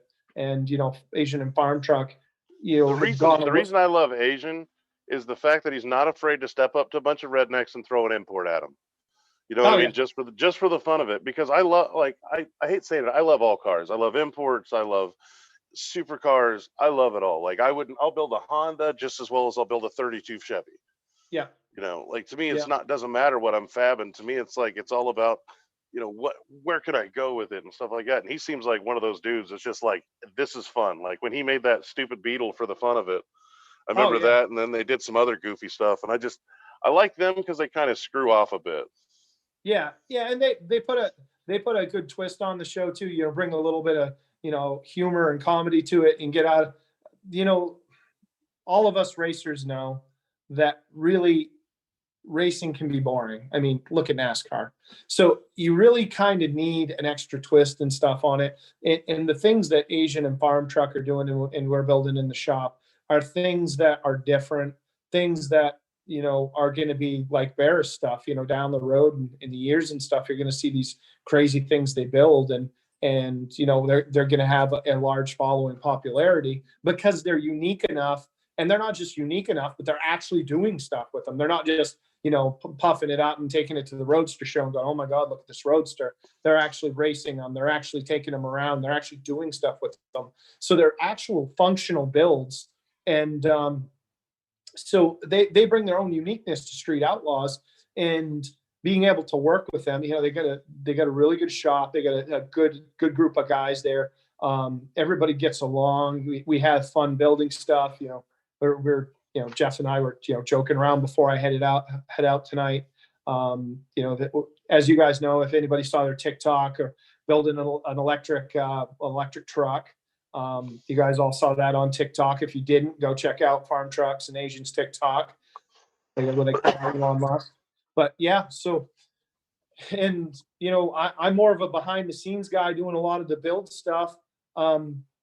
But it's one of those things. It's a stepping stone. You take that step, and you see where it takes you from there.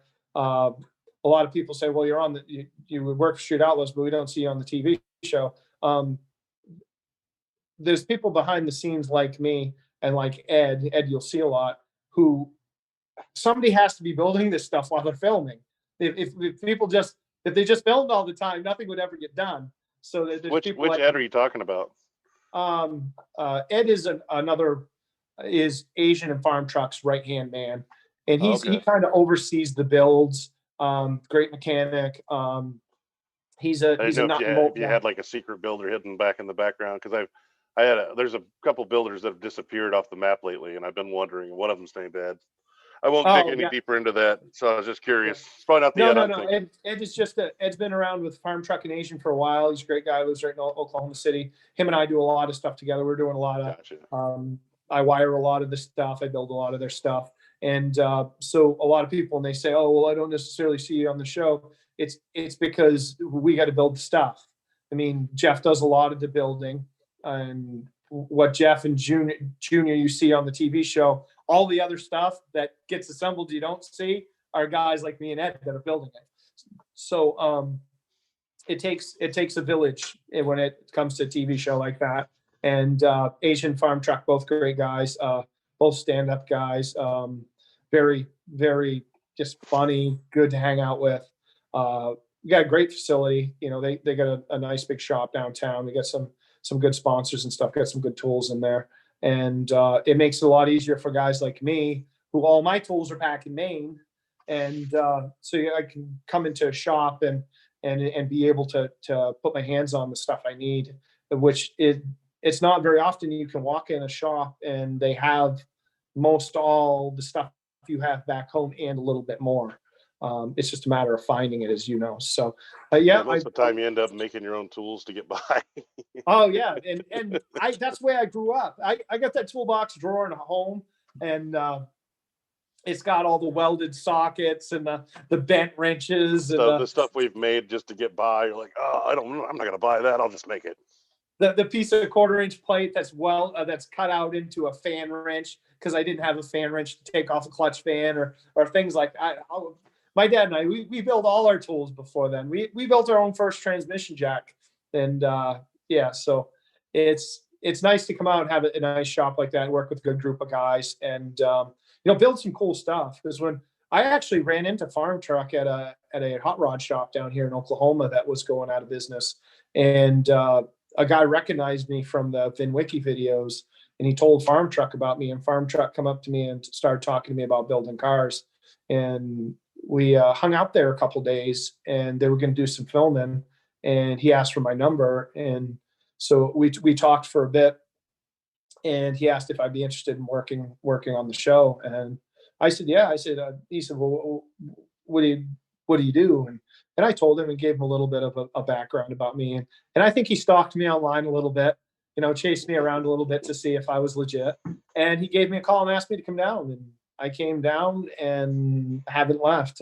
I just like to build stuff. That's really what it comes down to. I'm a builder. I've got it from my dad. My dad was a builder. It built everything we always had. It didn't matter what it was. If we needed a new bathroom, we built a new bathroom. If we needed to build a foundation, we dug a hole and we made the forms and we poured the concrete. So it's in my family's blood. My brother's a master electrician, electrical engineer. He's legit genius. And so it's really just what I like to do. I just like to build stuff. I like to build stuff, and I like to be around good people and have a good time. Oh yeah, and I don't know. I've been around you, and that's the other thing I was gonna bring up is when we met. From the time I met you, like you were a magnetic personality. And for those who know, I don't know how much we'll talk about the 18, but I know I just wanted to have a little bone to pick with you because there's been a guy that's won it 2 years in a row. Yeah. And I think he needs to be taken down. But because I think if Pierce gets a third ring, just saying. Well, I don't want to split hairs with anybody because a loss is a loss. But I think we all know if certain circumstances hadn't happened, somebody else would have brought home that trophy. And I think that, and Pierce knows that as well. And I can firmly, honestly say that without a doubt. If the I just gotta poke the bear. Yeah. But I set another record in that. I mean, that's never happened to anybody else before. So, we got to I can leave it at that. But, so yeah. We can tell them probably. I don't think anybody will care. Yeah, it's up to you. So, I'm good. Go ahead. Tell them your epic record. So, I got pulled over by OnStar. OnStar got me pulled over. OnStar called me into the police and got me pulled over in a rental car. Strangely enough, that wasn't my rental car. And at that point, the person with me that owned the rental car wouldn't let me drive it anymore. So I love the fact that you got pulled over by OnStar. That is just funny as heck to me. It's like they're watching you. Like they're like, he's in a rental car, just being near the rental car. And I love the fact when you guys got done with it, you still tagged it with your the little picture of your face inside the little kick panel. Oh yes. Actually, I do that to all my rental cars. I got stuck at Dallas Airport New Year's Eve, and I told everybody I'd be home for the New Year's Eve party, and I was stuck in Dallas it would have been 2 p.m. Central Time, which is 3 p.m. back home. I needed to be in Maine in less than 9 hours. Well, I was stuck. I had no way. There was no flights to Maine. There was none. So I chased out a friend and I called in a couple of favors and I managed to get myself to Boston. And I rented a car and I beat the daylights out of that thing all the way to Maine. And I got there at 10 p.m. I was in Maine at 10 p.m. and was able to ring in the new year. So I lost an hour. And I managed to get to Boston and drive from Boston to down East Maine by 10 p.m. So, and that car got stickered as well. That car's got the stickers in it. But somewhere here, it was on my desk. My mom might know where it is. I have the OnStar. I actually have an OnStar magnet for my truck somewhere. But I don't know exactly where she put it. I love the fact that I got busted by OnStar once, but it was when it was new.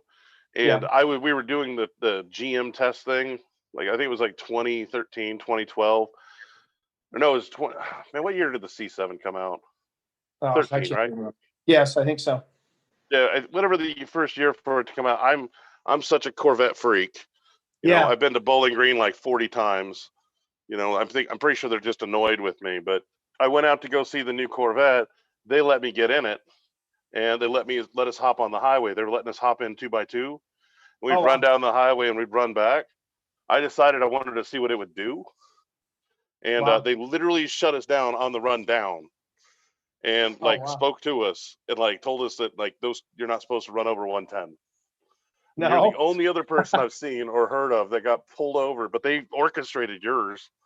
Like they just shut the car down on me and made the passenger get in. Yeah. Hang on just a second. Hey, Mom. I think it's a great big round OnStar, and I think it's over there in that pile. I know. I gotta get a flash. So, yeah. So, and the thing is it wasn't even a cool car.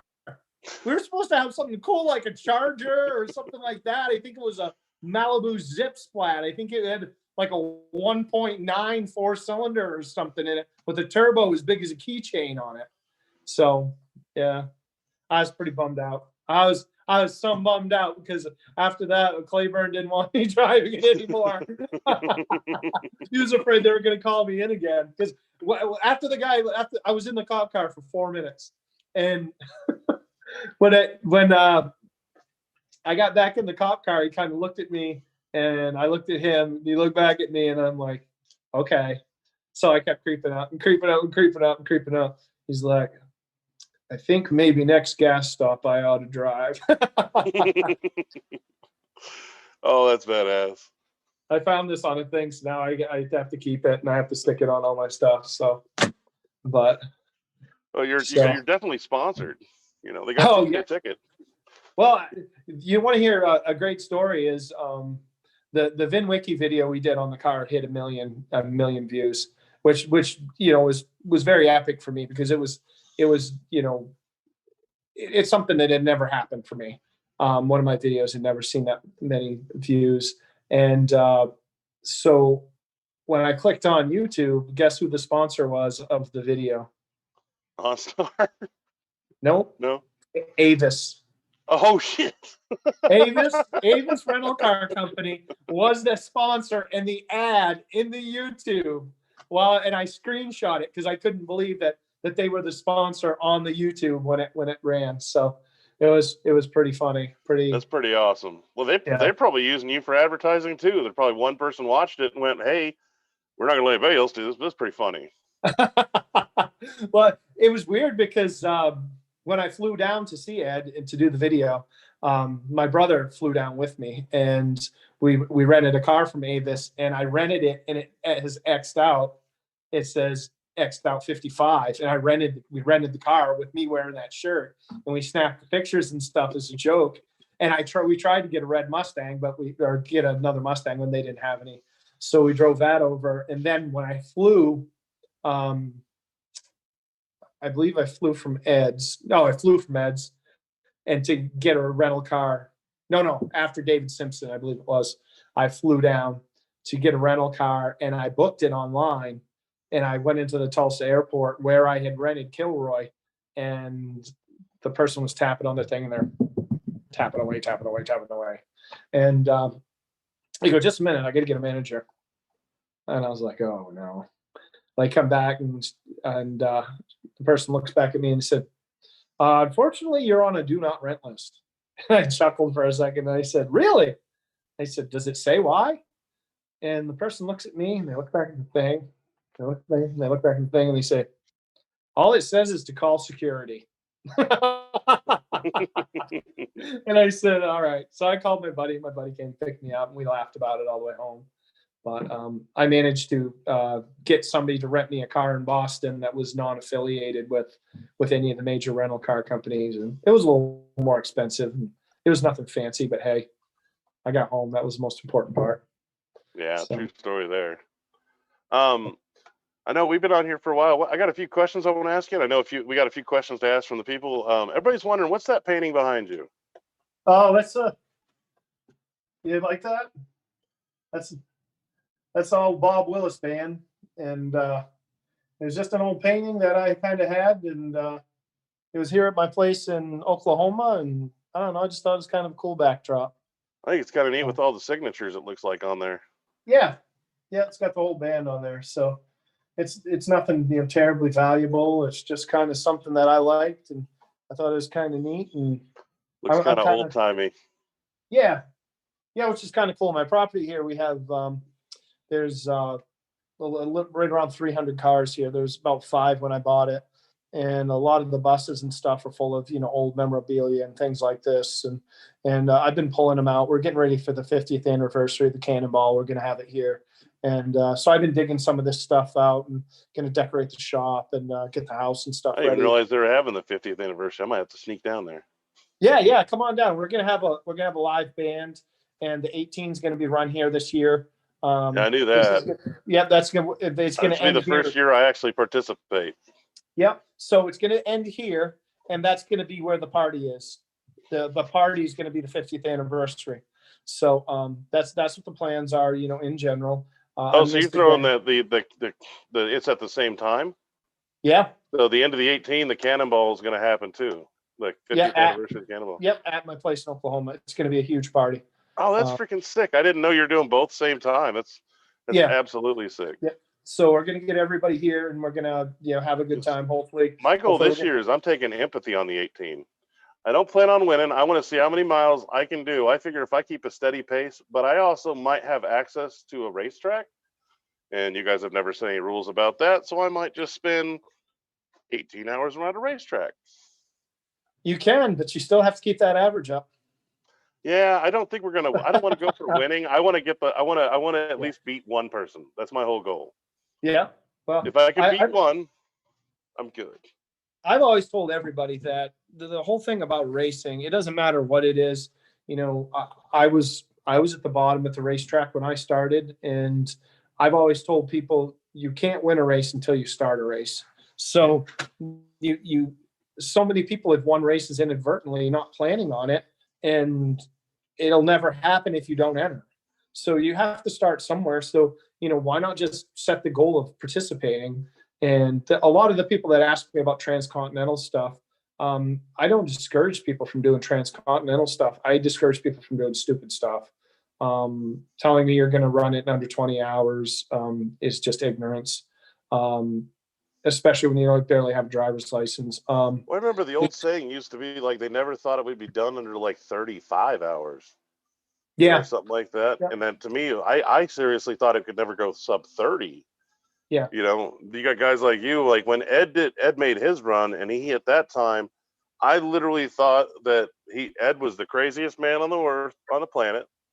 And it was like that guy's nuts. Like, and then you come in and you drop a couple hours off of that. I'm just like, you all are just like, y'all better drivers than me. I just know that I can drive high speeds. I went to Skip Barber Racing School. I'm not a guy that's going to run 120 for hours on end. To me, it's like, but the guys that can do that, because that takes extreme focus. Like I'll see a rabbit and be like, huh? End up tumbling. And that's why I just want to go on one. I want to do the Cannonball, but I don't have any plans to win. I just want to be there just to literally drive nonstop coast to coast. Yeah. Just to do that. And that's what you need. And that's why I tell everybody they need to do. If you haven't done it, what you need to do is go rent a car. It's the best thing because if it breaks down, they give you another one. Go get a car and just go do it for the enjoyment of driving East Coast to West Coast. Forget about the records. Just do it and just to enjoy it. And when I say enjoy it, a Cannonball gets from enjoyable to miserable really, really fast. I mean, it turns its table. It's not a game for everybody, and it's not a game that should be taken lightly or should be taken jokingly. Driving across the country just to drive across the country is an endeavor, and when people talk about doing the Cannonball, I'm cool with it. I just want to see people do it safe. I want to see people, enjoy the drive because that's what it's about. It's about the drive. The records and stuff are great. And Arnie and Doug, both awesome guys, great guys. I hold them, in the highest regards. When we talk about this stuff, when you get it done doing it, you look back and you're like, ugh, it wasn't fun. There's no brass band playing. There's no high five and you're sitting there fist punch in the air because there's nobody there. I mean, you're doing it for you. You're doing it. It's like you're proving it to yourself. Yeah. Yeah, exactly. It's just And that's the thing best I part do. of it. I accomplished this. This is my goal. Like Ed said, it was his cannonball was his bucket list thing. He did it. He passed it on. Ed's a great guy. I raced against him and Alex and Arnie and Doug and all those guys, and they're all great guys. And one of the most fun runs I ever had across the country was in the Galaxy. It really was. Andy Laverdier went with me, and we raced Ed Bolian, Alex Roy, and Arnie Toman across the USA. Literally, if you had the Cruising USA game with the little stupid red Testarossa, and you Was had that one of the like, C to Cs? yeah, Oh, sorry. Okay, I thought it was one of the C to C runs. Like because I pay it. I'm one of those guys that watches in the background. You know what I mean? Like I like to pay attention because the C to C runs to me are like they were fun. I hate this. They're gone now. You know, like there's a lot of stuff that's disappearing, and I'm hoping people start kicking off more stuff. Like I know the musket ball's coming up. I'm excited about that. Yep. I will be in the musket ball. Yep. So what direction are you going? Import. West. I'm going pre-World War II, and I'm Um, gonna gear the living shit out of it. Pre-World War II. Wow, that'll be a good one. I don't know how many people have a pre-World War II record, but I just figure I think it would be a lot of fun. Yeah. And I could just gear the shit out of it, and I would be more enjoyable to me to do it in a car that it's not supposed to be done in. Oh yeah, there's no doubt about it that there's such a bigger part of it that doing it. That's why people love the Galaxy. The Galaxy is probably one of the most loved cars in the C2C. When the Discovery Channel wanted to do their documentary, they wanted the Galaxy. And they wanted the Galaxy because it's so unique. It's so different. It's so Americana. It's so throwback to the era. The old cars are so cool and so fun to do it in. James Snow and Jason Hendricks and Kevin Amsoil and those guys all did it in that 40, I believe it's 49 Pontiac, 48, 49, might be 47, could be wrong. They did it in that car. They didn't finish, but the fact that they came from California to say, you know what, I'm going to throw my hat in the ring and go after it. And, to me, that's what it's all about. And the problem with me is I've never just done it for the fun of it. I do it because I want to, go nuts. But racing Ed, Arnie, and Doug in that Audi with my Galaxy is probably that will go down as probably one of my greatest memories along the trip. And then right in there with Chuck Weiss and Deborah Blomster and their Cutlass when we caught them in Omaha in the Cobra. That was probably I don't know if you know that story or not, but it was. I heard pieces of it when you were here because everybody was joking about all your car stories and stuff like that. Oh, Patrick was asking a few questions about the musket ball. It's an under 100 horsepower. It's a really weak cannonball. Musket ball cannonball. Yep. So, and that's why I was curious what direction you're going because I know everybody. I've talked to a few people and a lot of people or a couple of people are running those Audis. Yep. You know the cannonball Audis, which I think's cute. That's funny. I just want to beat them with whatever I build, and I want to go pre-World War II. So if I beat the Audis, I'm good. I don't think I'll beat the people in the Audis. I'm hoping one of them breaks. Well, you got a 1 in 3 chance. I think. Is there 3 of them now, or is it 2 of them? I can't remember. I think there's 3. I think I heard rumors of a third because I know John's got his. Yeah. Ed's got his. And I know that like 4 or 5 people are out there. Everybody's looking for him now, and I think it's hilarious. Yeah. Yep. I will not be driving an Audi. I will not be driving an Audi, and I do have irons in the fire. Let's put it that way. So everybody has a general idea of what I'll be running, but as everybody knows, I have a few ideas of what you might run because I've seen you posted a few things on a few things, and I'm like, oh, maybe, but I know you like to throw everybody off course, so that's why I'm always just pulling info. Plus, everybody will probably know what I'm doing ahead of time because I'm going to basically show me building it. Yeah, the do it fuck of up. Do it up. I'm actually anxious for it.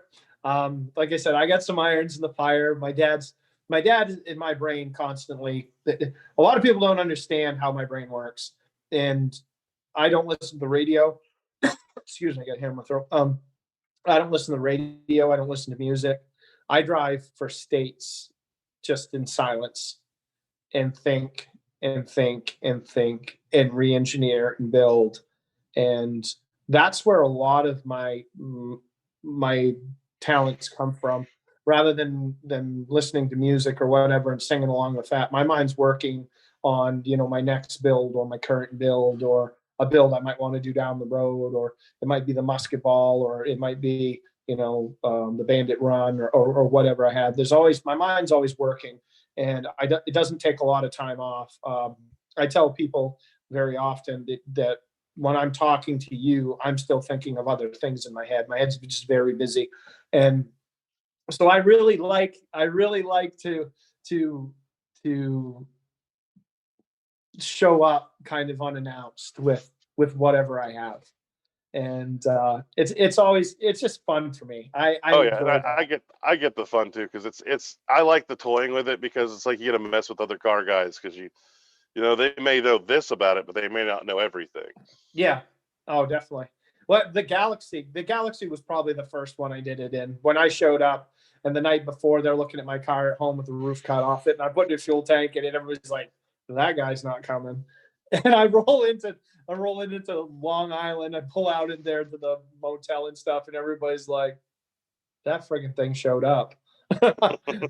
and just the Alex Roy and the ad of them blowing by us. We raced. We put them right next to each other to see whose was fastest, and we raced, and they'd break down, or they'd break, and they'd try to catch us, and then they'd break again, and then I got Ed pulled over, and that was kind of funny, and it was just that was just one of those funny experiences, because it went the whole entire country.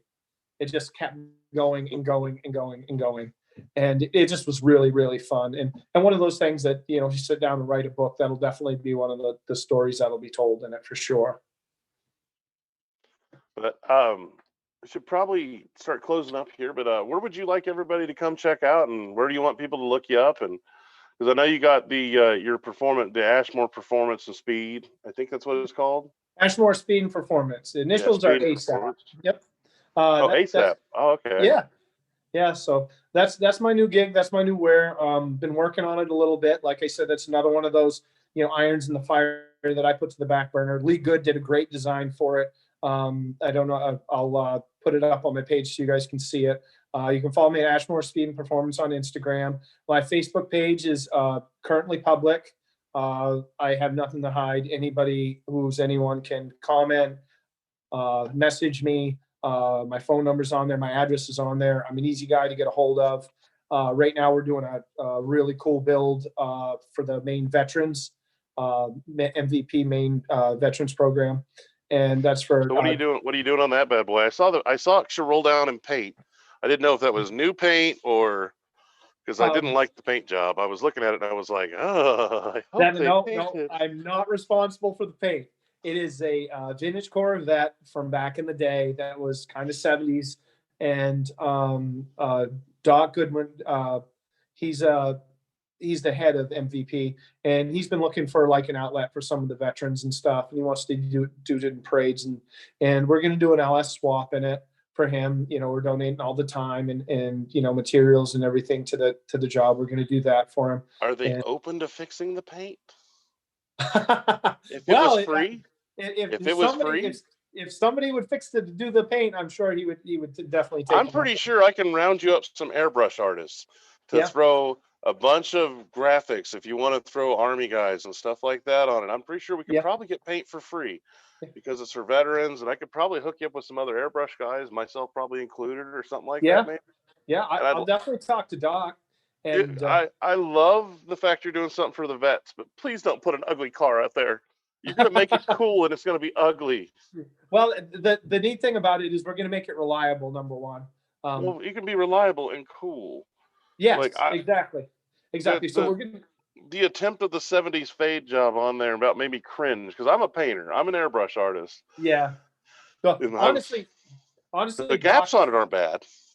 Doc wanted to do something good for like the veterans and stuff that came home. So he was trying to get something to maybe, get them, like out to, or take them to the drag strip, or, take them in a parade, or just kind of give them something, because a lot of the veterans and stuff, want to have classic cars or build classic cars, but often don't have the means to even house them or to support a project like that. So he wanted to bring something to them that he can share with them, maybe to help break up the monotony. And I have no doubt that he would definitely, be interested in somebody that'd be interested in painting it. And our goal is to get the car running, make it really reliable, make it really nice so they can drive it, and then maybe take it to paint and have somebody like you maybe do something on it. And maybe Well, I was thinking, I'll give you a call later and we'll do a little bit of chatting. But I'm pretty sure I could probably easily get to paint sponsor and have all the materials covered. And it does, the gaps on it don't look bad, so it looks like it just needs a scuff and reshoot. You know what I mean? With some cool graphics on it. Even use that as the background to build the ambience on it. You know what I mean? Take that car to the next level so a vet can see it and be like, "All right, that's cool." Yeah, yeah, definitely. And like I said, I'll definitely talk to Doc, and I think that's something he'd be interested in, because he's trying to use it as a promotional tool for them to give them, like you said, some sort of outlet. And that's why we kind of stepped up and said we'd do something to help him. My dad's a veteran. Was in Vietnam, 30-year military. My sister, my brother-in-law, they were both military. My other brother-in-law, Coast Guard. So we have a strong military, presence in our family. So we try to give back where we can, and do what we can for veterans. And hopefully this year we can get that taken care of for them, and give them a nice product to take out to some of the parades and stuff before they decide not to have them anymore. Well, that's kind of the same thing with I'm wanting to do with empathy, is put her on the road, but I want to tell stories of empathy and put people in the car and kind of tell their story, like of suicide, cancer, coming back as a vet and not knowing what to do, being confused, and having those moments, and taking people and have taken the time to have conversations with everyone is my goal with that, with empathy. Yeah. Because it was supposed to be my high school car. I built it now, and now I want to put her on the road to tell a story, because when I put my kids in that car, I want that car to be something special. Definitely. Not just the fact that their dad built it, not just the fact that it went to SEMA already. I want to keep telling a story with that car and tell stories of everyone's story, and try and heal people during this time when, like, COVID's like putting so many people in depression, and people are running tight on money, and we got to really start believing in each other and helping each other. Oh, definitely. In this hard times. Yep. Very, very much so. And so many people are lost in the fact that helping others indirectly helps yourself, because it gives you more fuel to do good things for people, and it gives you more fuel to do good things for yourself, because when you don't take time to do good things for people, or you don't take time to hold that door, if you don't take time to ask somebody, if they're having a bad day, or, how they are health, you never know when it is, where the straw is that breaks the camel's back. And, a lot more people need to take that time to call that person you haven't talked to in forever, or what have you. Or if you have a friend, and you're a carpenter, and you see they need their, porch finished, talk to them about finishing their porch, or just talk to them in general. One of the best assets that I've had over the years, and one of the best encounters, is meeting car guys. And I say that because I've met so many guys that have the car that can't be bought. People go, "Oh, you can't buy that car. He won't sell that." He said, "I've bought those cars. I've bought more of those cars than anybody I know." And 9 times out of the 10, it's not about money for these people. These people want to talk to people about whatever it is. Today, it might be that they need their lawnmower fixed. It might be that, their favorite dog just died. People sometimes just want to have somebody to relate to talk to. And a lot of times with car guys, is they're older guys that nobody comes around and talks to them about cars anymore. And I've been to many places where I haven't bought anything, and I just stopped to talk to the old timers, or talk to people about whatever car it is. It could be an AMC Pacer. I don't care. I enjoy the part of discussing with people, and that to me is worth more than any car you can buy, because you've given them something that maybe they've been missing for a long time. And people forget Well, it's that. like the connection. I tell everybody, like, when the Fast and the Furious movie came out, it split the car world up, and we were already fragmented as it was. Yeah. You know what I mean? We that came out, the imports. Now all of a sudden, instead of the Ford versus Chevy versus Dodge, because nobody cares about Dodge battles, back and forth. Yep. The import, it was all of a sudden us against them, domestic versus import, and it really fragmented the community. Honestly, like I saw it at SEMA, because I've been sneaking into SEMA since 2001. Yep. And that's always been my playground, and I've always watched the trends, because through the 90s we had the clean cars, imports had their hit, rat rods had their moment, late 2000s, and then it started moving into the big diesel trucks, and then we've moved into the modernized muscle car era, and now we're in a period where nobody knows what's going to happen. Like, we went back into the diesels, but then we went back out, and like I've been asking a lot of my other car friends that are like actually in the industry, what do you predict the next trend is going to be in the automotive realm? I shot 2 years ago at murals going on vehicles when I did Norma Jean. Yeah. And then I shot at Weird Radical last year, and it seemed to hit decent. But I'm curious what your opinion is from your outside perspective. What do you think the new trend will be? Electric vehicles. That's the same thing I'm shooting at. I'm looking at that new Humvee, and I've been looking at what Tesla's been doing. Because we're actually looking at moving overseas and creating a couple cool custom electrics. Yeah. So it's funny that you're on the same wavelength I am. Definitely the EVs, and the EVs is because right now it's untapped technology. It's unexplored territory. What can you do with an EV? What can you do to make an EV charge more? What can you do to make one faster? It's that part of the car world that hasn't been explored. It's been hinted at, it's been looked at a little bit here and there, but with Tesla being a staple in the car world right now with electrics, and now you have Ford has branched out, so they actually moved their muscle car into an electric car. I think EVs are the next aftermarket trend, and the reason I say that is because the older cars, people don't want to work on carburetors. They don't want to mess around with gasoline and stuff. They want something they get in like a golf cart, step on the pedal, it goes like stink, and they can drive it wherever, and there's little to no maintenance. And that's electric cars. And that's the generation that's coming up. That's where their mind is. That's clean energy. And with Ford and Don Gartlett's doing what he's done with electric dragsters, and I think the EV world is the next around the corner. And I'm going to tell you right now, anybody who steps into the EV world right now and gets behind the technology is probably going to be a very successful person in the automotive world.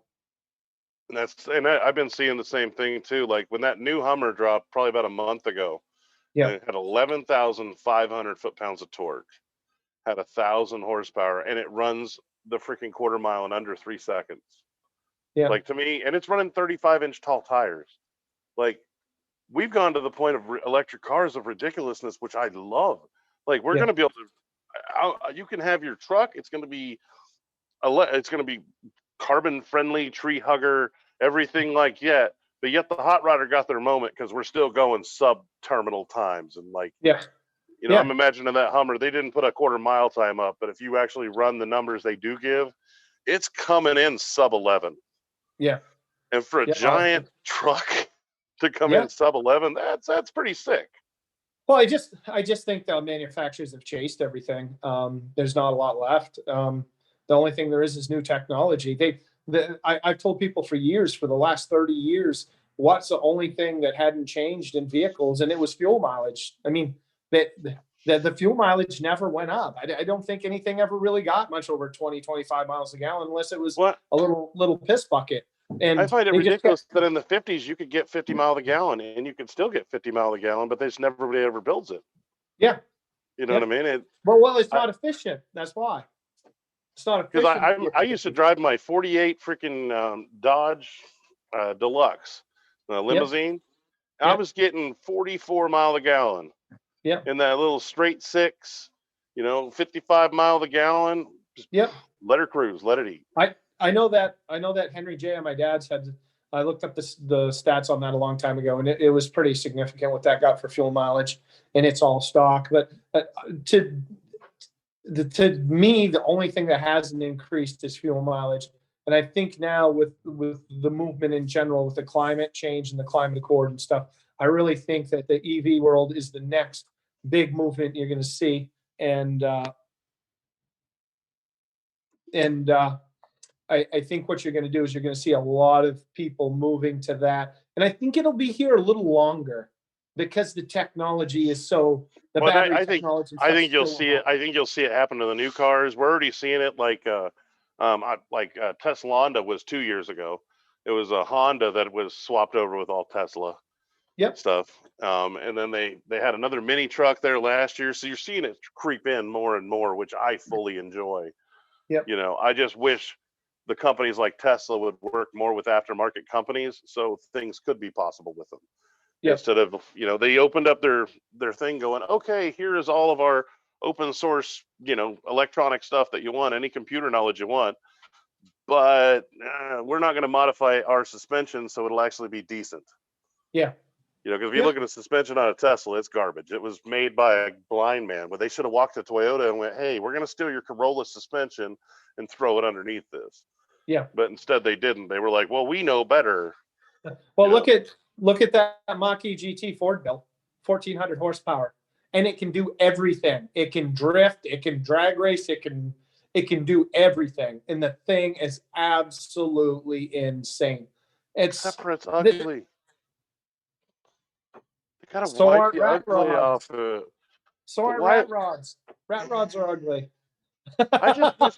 I wish they'd make cool cars again. I love the fact that they started going retro, but they need to go retro but lean forward. And it just bugs me. Well, I love the fact the new Bronco come out. That looks sexy. And then they made a four-door version. I went, shut up, you stupids. You don't need to make a four-door version of everything. The four-door version looks like that Honda toaster. That Toyota toaster that they made. You know what I mean? That little box I know. PC3 or something. Yeah, I know exactly what you're talking about. It looks like that four-wheel drive. It looks terrible. I hate it. I hate the fact that they make everything four-door. The new Jeep pickup. The two-door looks epic. It looks cool. How many people own it? Nobody. Everybody owns the four-door version because Lord knows you need a giant vehicle, for you and your two kids. You're never going to use the pickup bed. And they're terrible vehicles. They're junk. I always said about a Jeep, I said, what rhymes with Jeep? Cheap. And now give me another four-letter word that, starts with a J, junk. And I like them when they get cheap, when they break down and all that. We can get them and off-road them and look cool. Yeah. Because we see all the new stuff that comes out, and you're like, hell yeah, that's a cool bumper. Like, dude, I'm gonna get that for 10 years. And that thing's garbage, and I can go pick it up. I'll build my version, have fun with it, thrash it, and not feel bad. When it's down to the pick apart. Yep. Definitely. But I should probably let you get off here. But one thing I do with everybody before I let them go, I have one homework for you. I want to know your 5 songs. You don't have to tell me now. You can email them to me later, and we'll put them on our Spotify. We're making a list with the 5 songs that motivate you. So your 5 favorite songs that make you go, like you driving down the highway and you want to smash that throttle, or like you're in a bad mood and you want to get tuned up, you just crank that tune on. Yeah, I can think of some of them right off the top of my head. Yep. Yeah, and what we're doing is we're going to create a giant playlist so everybody can, from all the people that I meet and all the people I'm talking to on here, everybody that does the live feed, we're kind of adding them to the pile. So we're eventually going to have this massive, awesome playlist. Wow. Yep.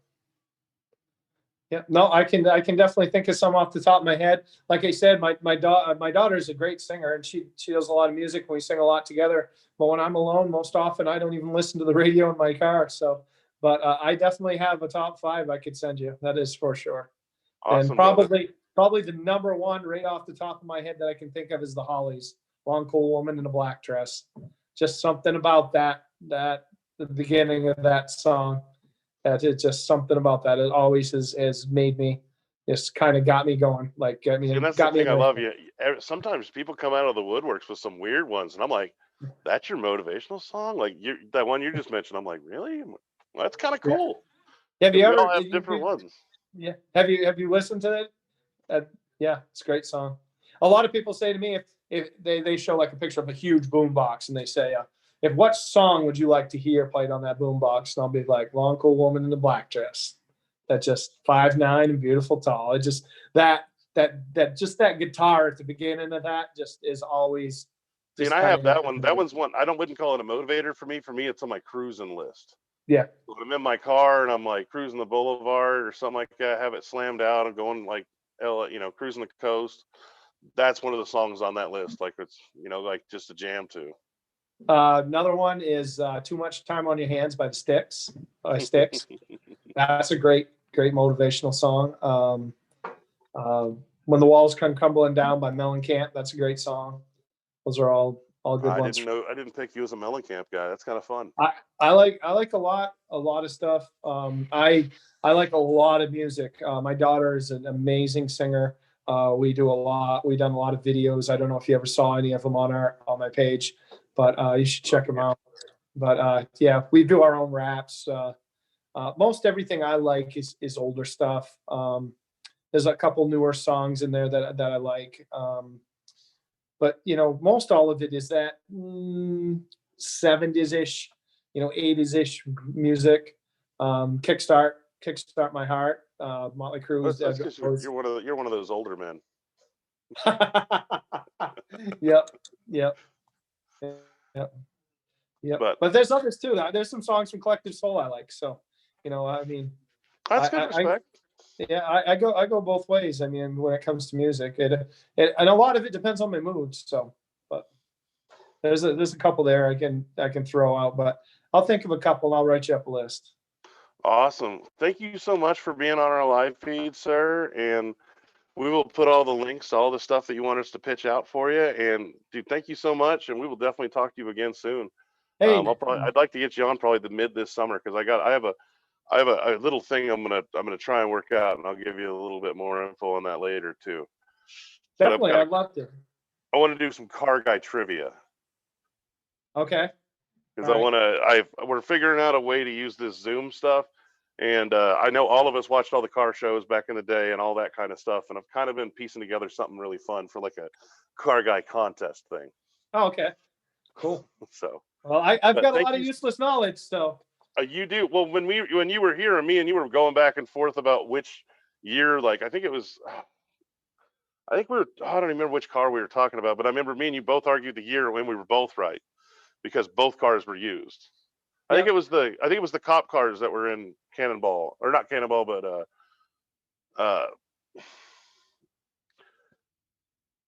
man, I can't. Smokey and the Bandit. We were talking about the years of the cars. Oh yeah. And you're like, no, it's a 78, and I'm like, no, in that one scene it's a 70. I was like, it's a 77. I'm telling you. Yeah.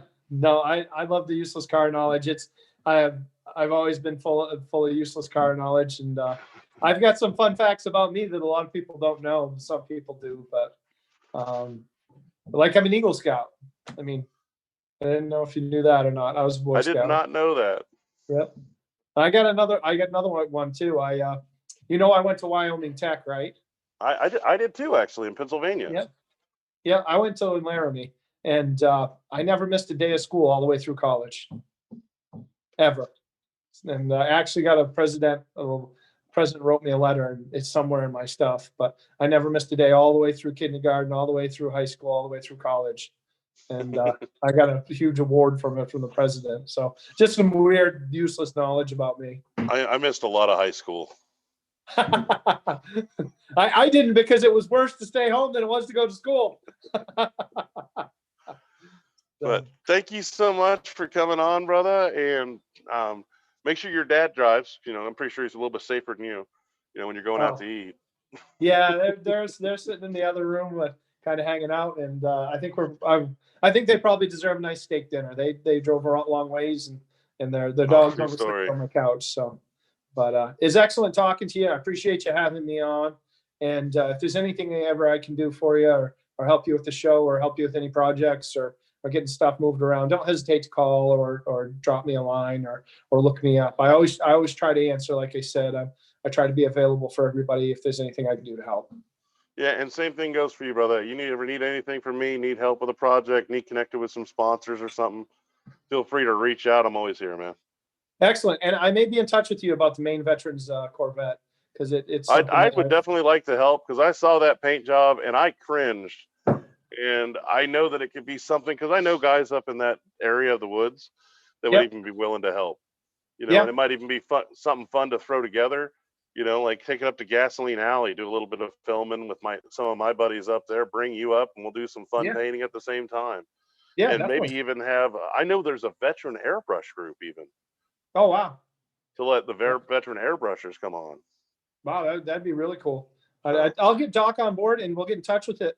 And I definitely will, run it by him and see what we can do. Because, like you said, I'd like to get the car all really nice and reliable. And I'd like to make the veteran proud to ride in that car. I'm sure you would. And I'm sure not go, oh, well, it's reliable. And they'll be like, well, it's ugly. Well, but it's reliable. But look at to each their own. I mean, somebody out there might think it's the most beautiful thing on the planet, and I won't trash their baby. Oh, so I'm going to break your heart. I'm going to tell you something that I bet you don't know about Corvettes. What's that? I know where the second 1983 Corvette is. I thought there was only one. Yeah, exactly. You thought there was only one. There was two. And I know the guy who actually put it in the guy's garage, because he actually worked on the Corvette project. And I know where the only ZR1 Corvette convertible is. That'd be a little sweetheart to find. So, I know. The only thing I know of is I know of the Lingenfelter fail car. Yep. And I know where that's at, because everybody thought it burned down in a barn. Yep. And it was one that we were able to. That I know who kept it and fixed it. And I'm pretty sure we have a lot of mutual friends. You might know the same guy too. I might. Yeah. But I will get you pictures possibly of the second 83 Corvette, and I will see what I can do about getting you a picture of the original only one Corvette ZR1 convertible that used to hang in the CEO of General Motors office. The pictures of it. So I'll see what I can do about getting you some pictures of that. And I wanted to tell you that, because I wasn't sure if that was stuff you knew or not. I did not know there was a second one. I knew there was one, because I make the joke about the 83 Corvette, because everybody forgets that it wasn't built. Because it's just brown. Well, that, and it's just like a 96 Jeep Wrangler. They didn't make Wranglers in that year. So it's like, oh yeah, I got a 96 Wrangler. Park it right next to my 83 Corvette. Yeah. Definitely. But I thought that'd be some interesting knowledge I'd throw back on you and see if you knew about them. And you probably didn't expect me to say that, but I will tell you this. It is white. It is white. It's still a C4 Corvette, so it's still kind of ugly. It's cool and interesting, but still. Yeah. Except for that's the same Corvette I own as a C4 at the moment, so it's like, I've never been a Corvette fan, but I love all cars, so I enjoy the Mystique. I enjoy the Corvette ZR1 convertible only one. I enjoy the other 80. When I found out about it, I'm literally like, I wouldn't stop talking to the guy. I'm like, tell me more. It wasn't that I wanted to go buy it. I just wanted the knowledge. I wanted to hear about it and hear how it even came to existence. Yeah, exactly. And it sits right next to a Greenbrier wagon. My goal in life is still to get next to Corvette Summer Corvette. I want a picture of me and the real one. I know there's two fakes out there running around. Yeah. I want the real one and me to get a picture. And not because the car is beautiful, because it's the most ugly, thinnest thing I've ever seen in my life. Yeah. Yep. Oh, I can't disagree with that. Cannot disagree with that at all. Well, BJ, I think I've taken up enough of your time, and I appreciate you having me as always. I got to go feed the restless company here, and probably get a shower in myself. So I appreciate you so much, brother. You take care, man. no problem at all. I'll talk to you later. All right. Thanks, And Cody. thank you for everybody out there tuning in. Please like and share and check out more of Fred's stuff. So thank y'all. Peace.